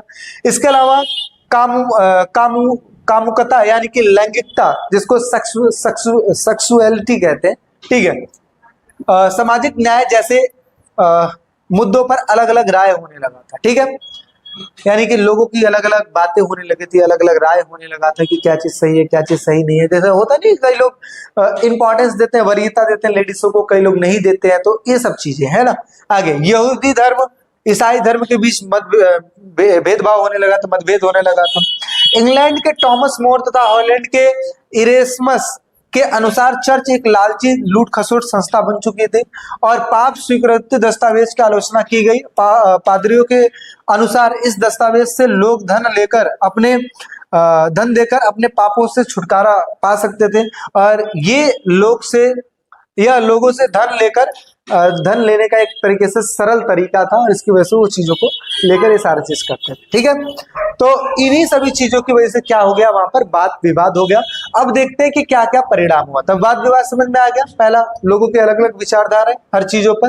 ठीक है, अब ये देखते हैं हम कि आखिर परिणाम क्या निकला। देखिए भाई, परिणाम ये निकला, ईसाई धर्म का विभाजन हो गया, अलग अलग संप्रदायों का उदय होने लगा। पश्चिम यूरोप में नास्तिकता तथा अविश्वास फैलने लगा। नास्तिकता मतलब जो भगवान पे बिलीव ही नहीं आता, इसे कहते हैं नास्तिक। ठीक है, ये सब होने लगा, अविश्वास धीरे धीरे फैलने लगा। चर्च तथा सरकार का गहरा संबंध जो था वो धीरे धीरे टूटने लगा, और स्पेन में प्रोटेस्टेंट लोगों को अपनी मनपसंद उपासना की छूट दे दी गई कि आप जिस मर्जी को, अगर आपको पूजा करना है, जानना है और फॉलो करना, उस चीज को आप कर सकते हैं। और कैथोलिक चर्च में कई सुधार हुए, जैसे पादरियों का सादा जीवन, निर्धनों की सेवा पर ये सब जोर दिया जाने लगा। तो ये कुछ परिणाम निकले थे। ठीक, अमेरिकियों के लिए फ्रंटियर के क्या मायने थे। अमेरिकियों के लिए फ्रंटियर के क्या मायने थे। अब देखिए, फ्रंटियर पहले है क्या, ये चीज समझिए। जैसे मान लेते हैं ये यूरोप, ये अमेरिका, सबसे पहले इन्होंने इस पे कब्जा किया, मतलब थोड़े जगह पे आए, यहाँ पे बसना शुरू कर दिया। धीरे धीरे इन्होंने कब्जाना शुरू कर दिया। अब जो ऑलरेडी यहाँ पे रह रहे लोग थे, मान लो यहाँ पे जो लोग रह रहे होंगे, इनको क्या करना पड़ा, पीछे खिसकना पड़ा। ये धीरे धीरे शिफ्ट होते चले गए। पहले यहाँ रहते थे, अब यहाँ पे रहना शुरू कर दिया। फिर ये धीरे धीरे इनकी संख्या और बढ़ी, बढ़ते बढ़ते ये थोड़ा सा और पीछे चलते चले गए। अब यहाँ पे ये सागर है, इट मीन्स क्या है, समुद्र, इधर भी समुद्र है। तो अब धीरे धीरे करते करते यहाँ पर एक समय ऐसा आया, लैंड समाप्त हो गया, मतलब जमीनें जो थी वो समाप्त हो गई, और इसकी वजह से धीरे धीरे ये जो फ्रंटियर है ना वो खत्म हो गया। तो फ्रंटियर किसे कहते हैं, फ्रंटियर एक सीमा को कहते हैं, जो कि जहां पर अमेरिकी लोग बसा करते थे, लेकिन एक समय ऐसा आया कि धीरे धीरे करके जो फ्रंटियर था ना वो समाप्त हो गया। समझ में आ रही बात। ऐसे तो क्या लिखा है यहाँ पे देखिए, लिखा है कि अमेरिकियों द्वारा पहले पूर्व के क्षेत्र में बसाई गई बस्तियां थी। देखिए यहाँ पे पूर्व में बस्ती बसाई गई थी, पश्चिम के क्षेत्र पर तब उनका कोई अधिकार नहीं था, यानी कि पीछे के जगह पे उनका पहले कोई अधिकार नहीं था, लेकिन फिर वे पश्चिम की ओर बढ़ते चले गए, धीरे धीरे धीरे धीरे पश्चिम की ओर बढ़ते चले गए, और उनके राज्य की जो सीमा है, इट मीन जो फ्रंटियर है, पश्चिम की ओर खिसकती चली गई, खिसकती चली गई। 1892 तक संयुक्त राज्य अमेरिका का विस्तार पूरा हो चुका था, और संयुक्त राज्य अमेरिका के पूर्व में अटलांटिक महासागर, यानी कि यहाँ पे अटलांटिक महासागर, और पश्चिम में अगर देखा जाए तो प्रशांत महासागर के होने के कारण अब विस्तार के लिए और कई जमीनें नहीं बची थी, यानी कि अब इससे पार तो जा नहीं सकते समुद्र में। तो अब क्या हुआ, अतः कोई फ्रंटियर नहीं रहा, इट मीन्स अब सीमा बढ़ाया नहीं जा सकता था क्योंकि लैंड ही समाप्त हो गई। इसलिए फ्रंटियर से अभिप्राय ऐसे भूमि क्षेत्र की सीमा से था जिनके ऊपर वो नियंत्रण किया जा सकता है, यानी कि जिसके ऊपर नियंत्रण किया जा सकता था, इसी को हम कहते थे फ्रंटियर। तो आई होप सो आपको समझ में आ गया फ्रंटियर, और ये क्वेश्चन बहुत ज्यादा इंपॉर्टेंट है। ठीक है, चलिए अगला क्वेश्चन है, इतिहास की किताबों में ऑस्ट्रेलिया के मूल निवासियों को शामिल क्यों नहीं किया गया। देखो एक चीज जो समझने वाली बात है कि इतिहास की किताबों में ऑस्ट्रेलिया के लोगों को इसलिए शामिल नहीं किया गया क्योंकि उनका मानना यह था कि ऑस्ट्रेलिया के लोगों को रहने का या चीजों का कोई तौर तरीका ही नहीं पता है, और जब तौर तरीका ही नहीं पता है तो इनको इतिहास में जगह देने की जरूरत क्या है। तो यही कारण था जिसकी वजह से इनको जगह नहीं दिया गया, लेकिन बाद में जाके इसको रियलाइज किया गया, और रियलाइज करने के बाद उनके लिए स्पेशली किताबें लिखी गई, इतिहास में उनको जगह दिया गया, उनके संस्कृतियों को सराहना दी गई, इस प्रकार की चीजें होती है। तो इतिहास की किताबों में ऑस्ट्रेलिया के मूल निवासियों को शामिल न करने का मुख्य कारण यह था कि अप्रवासी उनकी भूमि पर बिना किसी समझौते पत्र पर अधिकार कर लिया था, यानी कि जो ब्रिटेन के लोग आए थे वो उनकी जमीनों पर कब्जा कर लिया और वहीं पे उनको उनके जमीनों से बेदखल कर दिया। सरकार ने हमेशा जमीन को जो किसी का ही नहीं है उसको हमने क्या बोल दिया, टेरा न्यूलियस, यानी कि सरकार ने उनकी जमीनों को हमेशा टेरा न्यूलियस बोला। मूल निवासियों की खेतों में काम करने की परिस्थितियों दासों जैसी थी, यानी कि जो मूल निवासी थे अमेरिका के, जो ऑस्ट्रेलिया के जो मूल निवासी थे वो जिस हिसाब से काम करते थे उनके कामों को देखकर ऐसा लग रहा था कि मानो वो क्या है, दास है। और इन परिस्थितियों में ऑस्ट्रेलिया के मूल निवासियों को इतिहास की पुस्तकों में शामिल नहीं किया गया, यानी कि इन सभी सिचुएशनों को देख के ऐसा लगता है कि यही कारण रहे होंगे क्योंकि ये इनको दास मानते थे और दासों को कभी भी इतिहास की किताबों में नहीं रखा जाता। तो इस प्रकार से अगर देखा जाए तो इतिहास की किताबों में ऑस्ट्रेलिया के लोगों को, ऑस्ट्रेलिया के मूल निवासियों को जगह ना देने के कारण यही रहे। ठीक है, चलिए अगला समझते हैं। अब यहाँ पे बात करते हैं अब 8-8 नंबर के क्वेश्चन की। तो देखिए यहाँ पे 6 नंबर काट कर मैं 8 नंबर लिख देता हूं। अब क्या क्या क्वेश्चन है पहले इस चीज को समझ लीजिए, फिर उसके बाद ज्यादा अच्छा रहेगा। चलिए हाँ, पहला क्वेश्चन स्टार्ट होता है कि उत्तरी अमेरिका के मूल निवासी यूरोपीय लोगों के व्यवहार को देखकर क्यों दुखी थे। समझो, ये यूरोप के लोग हैं, ये अमेरिका के लोग हैं, इन्होंने इस पे कब्जा किया, कब्जा करने के बाद धीरे धीरे धीरे पूरे क्षेत्रों पे कब्जा कर लिया। अब कब्जा करने के बाद पहले तो अमेरिका वाले लोगों को लगता था कि यूरोप वाले बहुत ही बड़े हैं, लेकिन धीरे धीरे इनको ये बात समझ में आ गई कि भाई कहीं ना कहीं जो यूरोप वाले हैं ना, इनका मिस यूज कर रहे हैं, इनके इस संसाधनों को ले रहे हैं और इसके बाद यूरोप में जाके बेच दे रहे हैं। अब जब ये बात इन लोगों को पता लगी, अमेरिका के लोगों को पता लगी, तो उनको लगता है कि बड़ा धक्का, हम तो बहुत अच्छा समझते थे आपको लेकिन आपने तो विश्वासघात कर दिया। तो इस वजह से ये इनके व्यवहार से क्या हो गए थे, दुखी हो गए थे। ऐसे ही समझिए। तो मूल निवासी क्यों दुखी होते थे पहले समझिए। मूल निवासी यूरोपीय लोगों के साथ जिन चीजों का आदान प्रदान करते थे वे उनके लिए दोस्ती में दिए गए उपहार थे, यानी कि स्टार्टिंग में ये लोग जो सामान इनको देते थे, इनको ये लगता था कि एज ए दोस्ती में हम ये इतने सारे सामान दे दिए, लेकिन बाद में क्या हुआ, लेकिन दूसरी ओर अमीरी का सपना देखने वाले यूरोपीय लोगों के लिए मछली, रोएदार खाल और साथ ही साथ ये सारी की सारी चीजें इनको क्या लगती थी, माल के रूप में। माल का मतलब समझो एक तरीके से गुड्स लगता था और इसे जिसे वो मुनाफा कमाना चाहते थे और इसकी वजह से वो क्या करते थे, यूरोप में ले जाकर बेच देते थे। यानी कि अमेरिका के लोगों को ये लगता था जो सामान ये हम इनको दे रहे हैं ये हम फ्रेंडशिप के तौर पे दे रहे हैं, लेकिन इनका मेन मकसद ये था कि इनसे ये सामान लेना और लेकर यूरोप में बेच देना, ये चीज था, ज्यादा मुनाफा कमाना। अच्छा, इन बेची जाने वाली चीजों का दाम पूर्ति के आधार पर साल दर साल बदलने लगा, यानी कि धीरे धीरे करते करते ये जो दाम था, यानी कि यूरोप में जो सामान बेचे जाते थे उसका जो रेट था वो बढ़ने लगा। आगे, मूल निवासी इसे समझ नहीं सकते थे और उन्हें यूरोप में स्थिर बाजार का तनिक भी ज्ञान नहीं था। इट मीन्स कि ये जो यहाँ से सामान लेके जा रहे हैं उनका क्या कर रहे हैं, किस तरीके से कर रहे हैं, इनको ज्ञान नहीं था।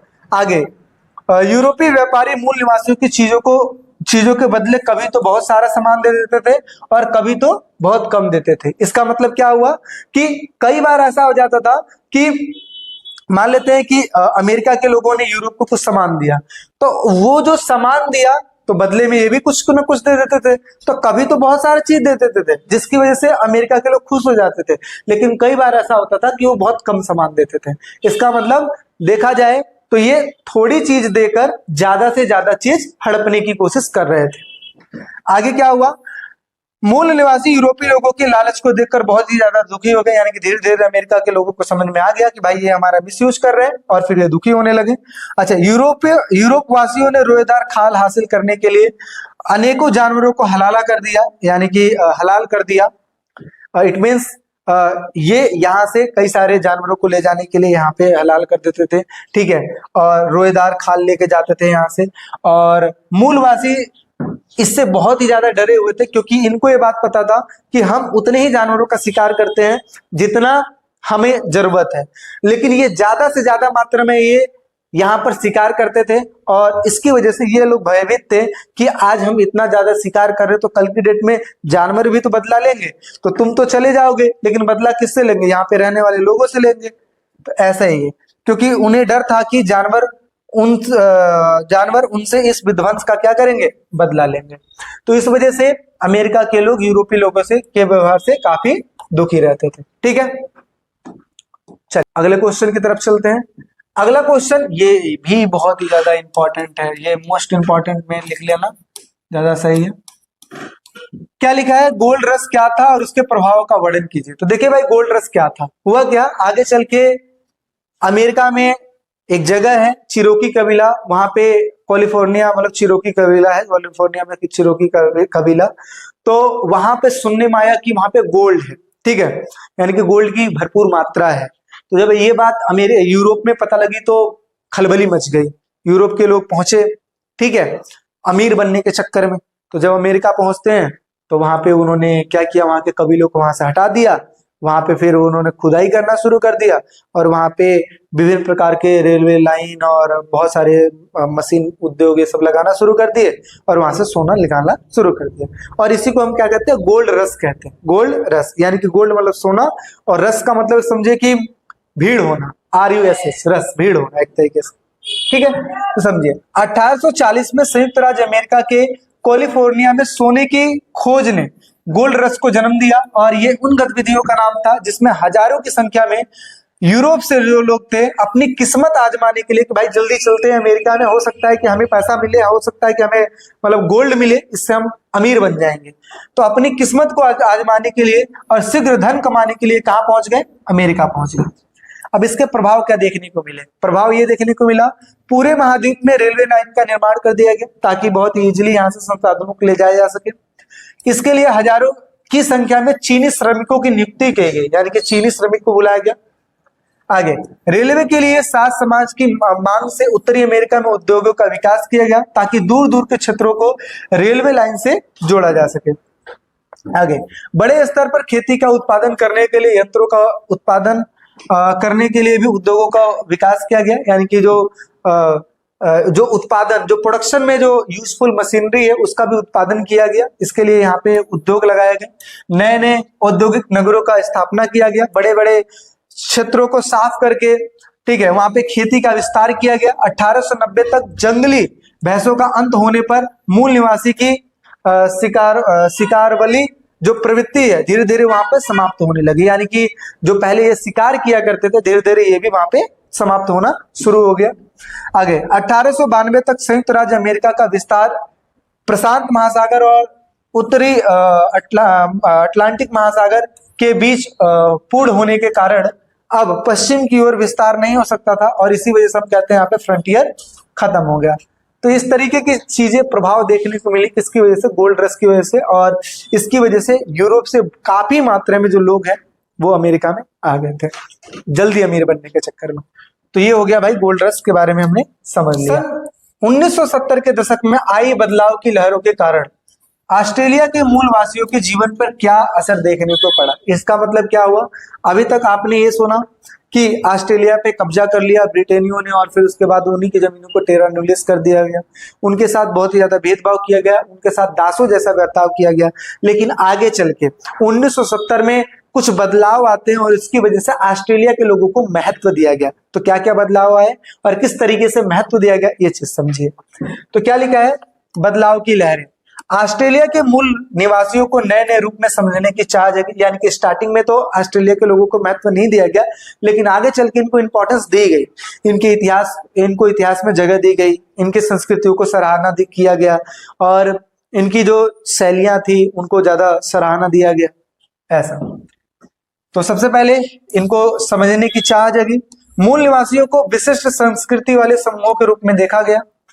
प्राकृतिक और जलवायु को समझने की उनकी विशिष्ट पद्धतियों को पहचाना गया। देखिए अलग अलग लोग होते हैं, अलग अलग प्रकार की चीजें उनको पता होती है कि प्रकृति में क्या क्या चेंजेस हो रही है और किस तरीके से हो रही है, तो उससे उनको कुछ अनुभव होता है। तो ऐसे ही ऑस्ट्रेलिया वालों ने जो चीज समझा था उनकी चीजों को सराहना दिया गया। ठीक है, मूल निवासियों की धरोहर जैसे उनकी कथाएं हो गई, कपड़े हो गए, साजी इट मीन्स वो किस तरीके से कपड़ों को सजाया करते थे, चित्रकारी हो गई, हस्तशिल्प हो गई, इन सबको सराहा गया, मतलब इंपॉर्टेंस दी गई। उनकी संस्कृति का अध्ययन करने के लिए विश्वविद्यालय विभाग भी खोले गए, संग्रहालय में उनकी चीजों को जगह दी गई, उनकी कलाकृतियों को बहुत ज्यादा महत्व दिया गया। मूल निवासियों ने अपना इतिहास लिखना शुरू कर दिया, यानी कि ऑस्ट्रेलिया के मूल निवासी जो थे वो धीरे धीरे अपना इतिहास लिखना शुरू कर दिए। मूल वासियों की संस्कृति को आदर दिया गया। मूल वासियों को पानी नहीं है, अपनी है। मूल वासियों को अपनी जमीन के साथ संबंध आदर से देखा जाने लगा, यानी कि जो पहले उनको इंपॉर्टेंस नहीं दी जाती थी अब उनको इंपॉर्टेंस दिया जाने लगा। ठीक है, त्रिकोणीय व्यापार से आप क्या समझते हैं? देखिए त्रिकोणीय व्यापार क्या होता है? त्रिकोणीय का मतलब होता है तीन, जो इस तरीके से बने, इस तरीके से व्यापार हो, त्रिकोणीय। जैसे क्या, एक तरफ रख लेते हैं भारत की, एक तरफ रख लेते हैं चीन और एक तरफ रख लेते हैं ब्रिटेन। ठीक है, हुआ क्या, ब्रिटेन जो है, ब्रिटेन को चीन से सामान चाहिए होता था। ठीक है, चीन से सामान चाहिए होता था, तो ब्रिटेन जब चीन से सामान खरीदता था, बदले में अपने सामान को जब देता था तो चीन कहता था कि मुझे ये सामान नहीं चाहिए, मुझे बदले में पैसा चाहिए। ठीक है, तो ये अब ब्रिटेनियों के पास उस तरीके के, मतलब जो जिस चीज की रिक्वायरमेंट चीन को होती थी उस हिसाब से पैसे दे नहीं पाते थे। तो इन्होंने क्या किया, इन्होंने दिमाग लगाया और दिमाग लगाने के बाद इन्होंने क्या किया, भारत को उस समय गुलाम बना रखे थे, तो भारत में इन्होंने अफीम की खेती शुरू कर दी। किसकी? अफीम की। अफीम आपको पता है ना, वो एक तरीके से नशीला पदार्थ है, समझिए। तो अफीम की खेती इन्होंने कहां पे शुरू कर दी? भारत में, क्योंकि भारत को इन्होंने गुलाम बना रखा था। अच्छा, फिर जब खेती कर लेते थे फिर ये क्या करते थे, भारत से अफीम को लेकर कहां बेच देते थे? चीन में बेच देते थे। हालांकि चीन में इस चीज को बैन लगा दिया गया था, लेकिन फिर भी स्टार्टिंग में वहां पे चीन में अफीम को बेच देते थे। अच्छा, बेचने के बाद इनको पैसा मिल जाता था, कैसा? चांदी का पैसा मिल जाता था, यानी कि चांदी का रुपया मिल जाता था। अब ब्रिटेन को जो भी सामान चाहिए होता था चीन से, वो उस चांदी के सिक्कों को देते थे और बदले में उस सामान को ले लेते थे। तो इस तरीके से अगर देखा जाए तो ये तीन कोण में व्यापार होने लगा था, तो इसी वजह से कहा जाता है इसको त्रिकोणीय व्यापार। ठीक है, तो यही देखिए क्या लिखा है, त्रिकोणीय व्यापार। ब्रिटेन, भारत तथा चीन के बीच में उत्पादों का त्रिकोणीय व्यापार था। ब्रिटेन भारत में अफीम उगाता था और इसे चीन में बेच देता था, जिससे उसको चांदी की प्राप्ति हो जाती थी, यानी कि चांदी किसको मिल जाती थी? ब्रिटेन को। आगे फिर वे ब्रिटेन के लिए चाय, रेशम तथा चीनी मिट्टी के बर्तन खरीदने में उसी चांदी का प्रयोग करता था। और ब्रिटेन, भारत और चीन की उत्पादों को क्या कहा जाता है? त्रिकोणीय व्यापार कहा जाता था। समझ में आ रही बात? यानी कि इधर अफीम उगाया, इधर लिया, इधर बेच दिया, ये भी खुश हो गए, बदले में चांदी का सिक्का ये प्राप्त कर लेते थे और जो भी सामान खरीदना होता था चीन को देते थे और बदले में चांदी जो सामान होता था ले लेते थे, बदले में चांदी का सिक्का दे देते थे। इस तरीके से वो व्यापार होता था। ठीक है, चलिए अगला बात करते हैं मेजी पुनर्स्थापना का क्या अर्थ है। तो अभी जस्ट मैंने बताया स्टार्टिंग में राजाओं के नाम राजा शासन करते थे, लेकिन आगे चल के जब शोगुन आ गए तो शोगुनों ने राजा की सत्ता को है ना थोड़ा सा नजरअंदाज करने लगे और फिर वो आगे चल के उन्होंने काफी दिनों तक काफी सालों तक उन्होंने शासन किया करते करते करते राजाओं का ही एक वंशज था जिसका नाम था मेजी। मेजी ने क्या किया आगे चल के वहां पर दोबारा से राजा की शक्ति को या राजा की सत्ता को स्थापित किया और इसी को मेजी पुनर्स्थापना कहते हैं। अच्छा, इस चीज में सहयोग किसने दिया था? इस चीज में सहयोग दिया था अमेरिका ने। किसने सहयोग दिया था? अमेरिका ने। अब मैं आपको स्टोरी बताता हूं कैसे। आगे आपको वैसे देखने को मिलेगा जब इसको हम बड़े क्वेश्चंस पे लेंगे तो उसमें हम एक काम करते हैं उसी दौर पे देख लेंगे, ठीक है। अभी बस शॉर्ट में इसका आंसर समझ लीजिए। मेजी पुनर्स्थापना का क्या अर्थ है? मेजी पुनर्स्थापना का अर्थ है प्रबुद्ध सरकार का गठन, यानी कि जो सरकार चलते आ रही थी लेकिन उसके प्रभाव को कम कर दिया गया था, लेकिन उसके प्रभाव को दोबारा से स्टार्ट कर दिया गया, है ना। 1867 से 1868 के दौरान मेजी वंश का उदय हुआ और देश में विद्यमान जो विभिन्न प्रकार के असंतोष थे मेजियों की पुनर्स्थापना का यह कारण बना, ठीक है। अभी हम मेजी वाला एक बढ़िया क्वेश्चन ले रहे हैं। सबसे पहले एक काम करते हैं, इसी को हम क्लियर कर लेते हैं ना, फिर उसके बाद पीछे का क्वेश्चन करेंगे। देखिए, मान लेते हैं ये जापान है, ठीक है। जापान में सबसे पहले किसका शासन चलता था? सम्राट का चलता था। ये अपने आप को क्या मानते थे? सूर्य के वंशज मानते थे। चल रहा है, ठीक है। इन्हीं के नीचे होते थे जिनको हम क्या कहते हैं? शोगुन कहते हैं। शोगुनों ने क्या किया? पूरी सत्ता को अपने कंट्रोल में ले लिया, राजा को नजरअंदाज कर दिया, सारी शक्ति को अपने हिसाब से चलाने लगे। आगे चल के क्या हुआ? उन्होंने कई सारे सुधार भी किए अपने हिसाब से, अपने अकॉर्डिंग बहुत सारी चीजें किए। लेकिन आगे चल के क्या होता है? धीरे धीरे धीरे करते करते लमसम आता है 19वीं शताब्दी का दशक। कौन सा दशक? 19वीं शताब्दी का दशक आता है और इसमें क्या होता है? अमेरिका व्यापार करना चाहता है। किससे व्यापार करना चाहता था? जापान से व्यापार करना चाहता था। तो अमेरिका व्यापार करना चाहता था जापान के साथ, तो इसने क्या किया? अमेरिका ने यहां पर एक वो था जहाज तोप था, उसको भेजा उन्होंने, मतलब जहाज भेजा जिसका नाम था कमोडोर मैथ्यू पेरी, ठीक है। ये क्या करते हैं? ये आते हैं और आने के बाद जापान में शासन किसका चल रहा था? शोगुन का। तो शोगुन से इन्होंने बात नहीं की, बल्कि बात किससे की? उस समय जो सम्राट के मतलब वो थे वंशज थे जिनका नाम था मेजी। तो मेजी से इन्होंने बात किया व्यापार से रिलेटेड। अब यहाँ पे क्या इंपॉर्टेंस समझ में आया? यहाँ पे इंपॉर्टेंस ये समझ में आया कि इन्होंने इंपॉर्टेंस शोगुनों को ना देकर किसको दिया? उन्हीं के वंशजों को, यानी कि मेजी को इंपॉर्टेंस दिया। अब मेजियों को लगा कि हाँ भाई, हमारी भी कुछ यहाँ पे वैल्यू है और यहाँ के जो अदर देश वाले हैं वो भी चाहते हैं कि मेरा ही शासन बरकरार है, और साथ ही साथ शोगुन अच्छा शासन नहीं कर रहे हैं। जनता भी मेजी का ही सपोर्ट करने लगी और इसके बाद धीरे धीरे करके शोगुनों की सत्ता को खत्म कर दी गई और उसके बाद मेजी पुनर्स्थापना कहलाया गया इसी चीज को, और मेजी की शासन दोबारा आ गई। तो किसकी वजह से आया? इंपॉर्टेंस मिलने की वजह से आया। किसकी वजह से आया? जनता ने सपोर्ट किया तब आया। किसकी वजह से आया? क्योंकि शोगुनों ने अच्छा शासन नहीं किया था, इस वजह से मेजी की स्थापना हुई, ठीक है। तो इस तरीके से करके मेजी पुनर्स्थापना हुई और आगे चल के ब्रिटेन ने भी मेजी के साथ संबंध स्थापित किए और फिर धीरे धीरे करते करते करते मेजी पुनर्स्थापना हो गई। तो क्या लिखा है? मेजी पुनर्स्थापना के प्रमुख कारण क्या थे? तो मेजी पुनर्स्थापना का प्रमुख कारण क्या था? सबसे पहला, देश में तरह तरह का असंतोष, यानी कि शोगुनों ने अच्छा शासन नहीं किया था। शोगुन जो थे उन्होंने अच्छा शासन नहीं किया था, इस वजह से किसको लाया गया? मेजियों को लाया गया। दूसरा, इसके साथ ही अंतरराष्ट्रीय व्यापार कूटनीति संबंधों की मांग की जाने लगी थी कि भाई और भी अच्छी अच्छी चीजें करनी है, संबंध बनाने हैं, तो जो कि शोगुन नहीं कर पा रहे हैं, इस वजह से मुझे मेजी शासन व्यवस्था को दोबारा से स्थापित किया जाए। आगे, और ये स्टोरी तो मैंने बताई थी। 1853 में अमेरिका ने कमोडोर मैथ्यू पेरी के साथ एक समझौते पर हस्ताक्षर किया और आगे चल के जापान भेजा गया। इसके तहत जापान ने अमेरिका के साथ राजनीतिक संबंध और साथ ही साथ व्यापारिक संबंध बनाने शुरू कर दिए। देश की अर्थव्यवस्था भी अच्छी नहीं चल रही थी और उस समय केवल एक ही पश्चिमी देश जापान के साथ व्यापार करता था, वह था हाईलैंड, यानी कि सिर्फ और सिर्फ हाईलैंड जो था वो अब जापान के साथ व्यापार करता था। लेकिन आगे चल के जब संबंध अच्छे सुधरने शुरू हो गए, फिर आगे चल के ब्रिटेन भी व्यापार करने लगा और इसके साथ साथ अमेरिका व्यापार करने लगा। इस तरीके से देखिए, एक बात समझिए, जापान एक छोटी मोटी कंट्री नहीं थी, जापान के पास बहुत सारा ताकत था। उसने अपने समय में रूस को भी हराया है, चीन को भी गुलाम बना के रखा है और साथ ही साथ कोरिया वगैरह को, सबको, ठीक है, इस तरीके से था। लेकिन आगे चल के एक समय आता है जब अमेरिका ने जापान पे हमला कर दिया और उसके दो शहर हिरोशिमा और नागासाकी पर परमाणु बम गिरा के उसको तहस नहस कर दिया।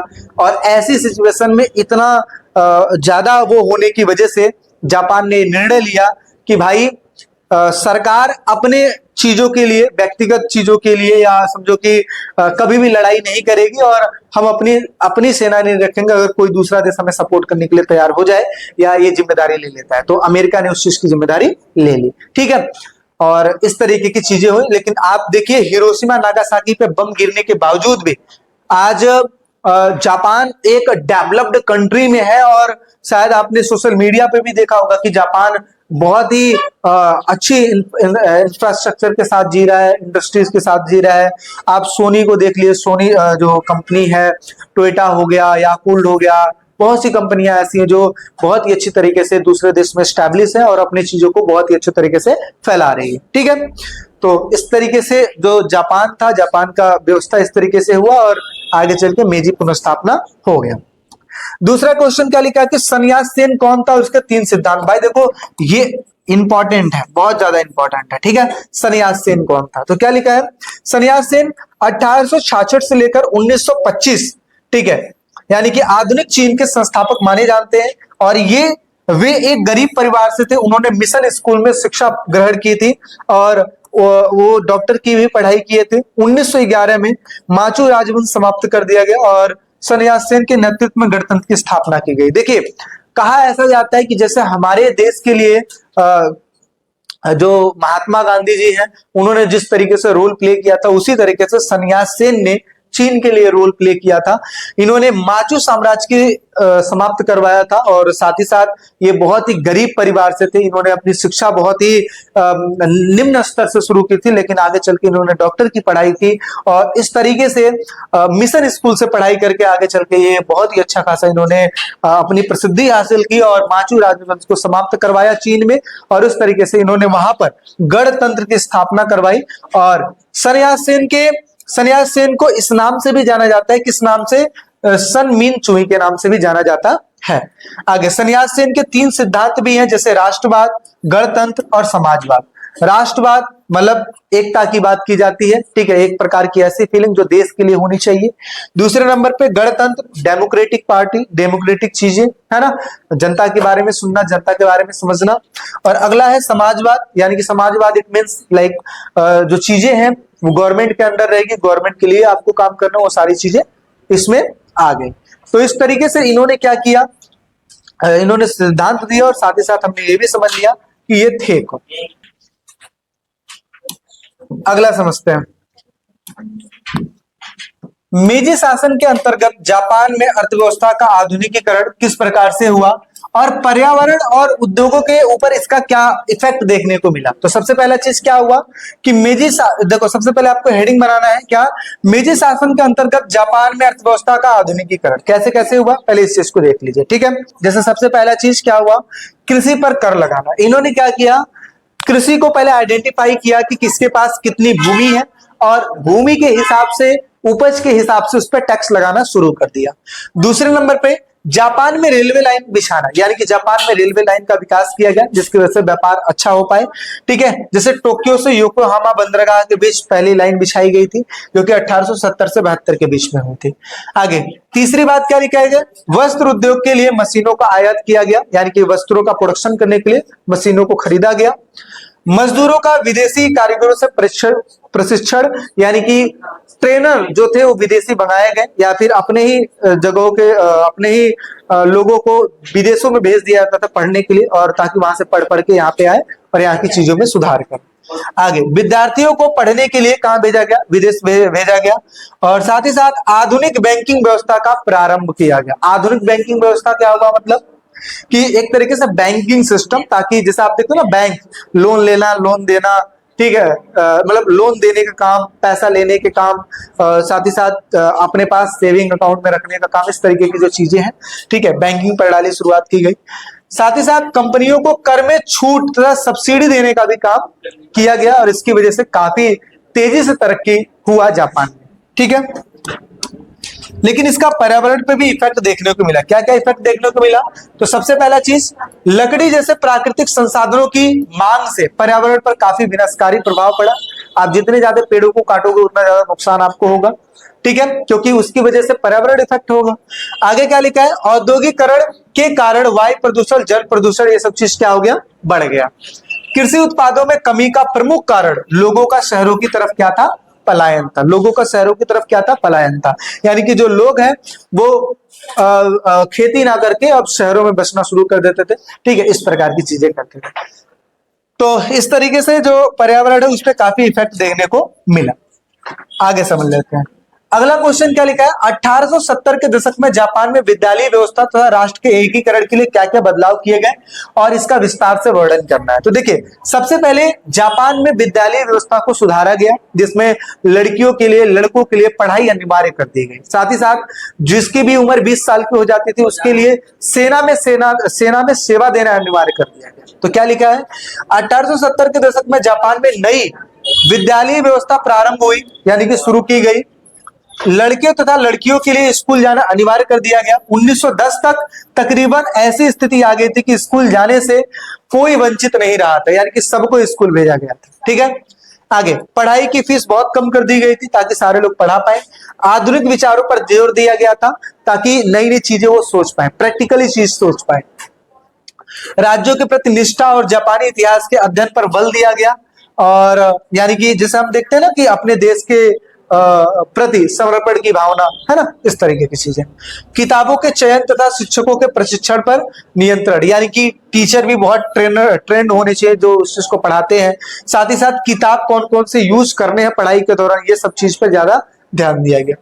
नैतिक संस्कृति का विषय पढ़ना जरूरी था। नैतिक संस्कृति का विषय पढ़ना जरूरी था। माता पिता के प्रति आदर, राष्ट्र के प्रति वफादारी, अच्छे नागरिक बनने की प्रेरणा, ये सब चीज दी गई। यानी कि इस एक तरीके से हम कह सकते हैं कि सारी चीज सिखाने के साथ साथ मोरल चीजों पर भी ज्यादा ध्यान दिया गया, संस्कृति के ऊपर ज्यादा ध्यान दिया गया, सम्मान के ऊपर ज्यादा ध्यान दिया गया, ताकि हम एक दूसरे की रिस्पेक्ट करें और एक दूसरे से रिस्पेक्ट पाएं, ठीक है, इस प्रकार की चीजें। आगे, अच्छा, इसकी वजह से राष्ट्रीय एकीकरण में क्या प्रभाव देखने को मिला? तो पुराने गांवों तथा क्षेत्रीय सीमाओं को बदलकर नया प्रशासनिक ढांचा तैयार किया गया। प्रशासनिक की इकाई के लिए पर्याप्त राजस्व की व्यवस्था की गई ताकि स्कूल तथा स्वास्थ्य सेवाओं को जारी किया गया, ठीक है। जैसे आप देखते हो ना कि दोबारा से सीमा डिसाइड कर देना, दोबारा से सारी राजनीतिक चीजें अप्लाई करना, दोबारा से वहां पे व्यवस्थाएं करना, इस प्रकार की चीजें हुई। 20 साल से अधिक आयु के युवकों के लिए अर्ध सेना में कार्य करना अनिवार्य था, यानी कि सेना में वो काम करना अनिवार्य था। आधुनिक सैन्य बल पर ध्यान दिया गया।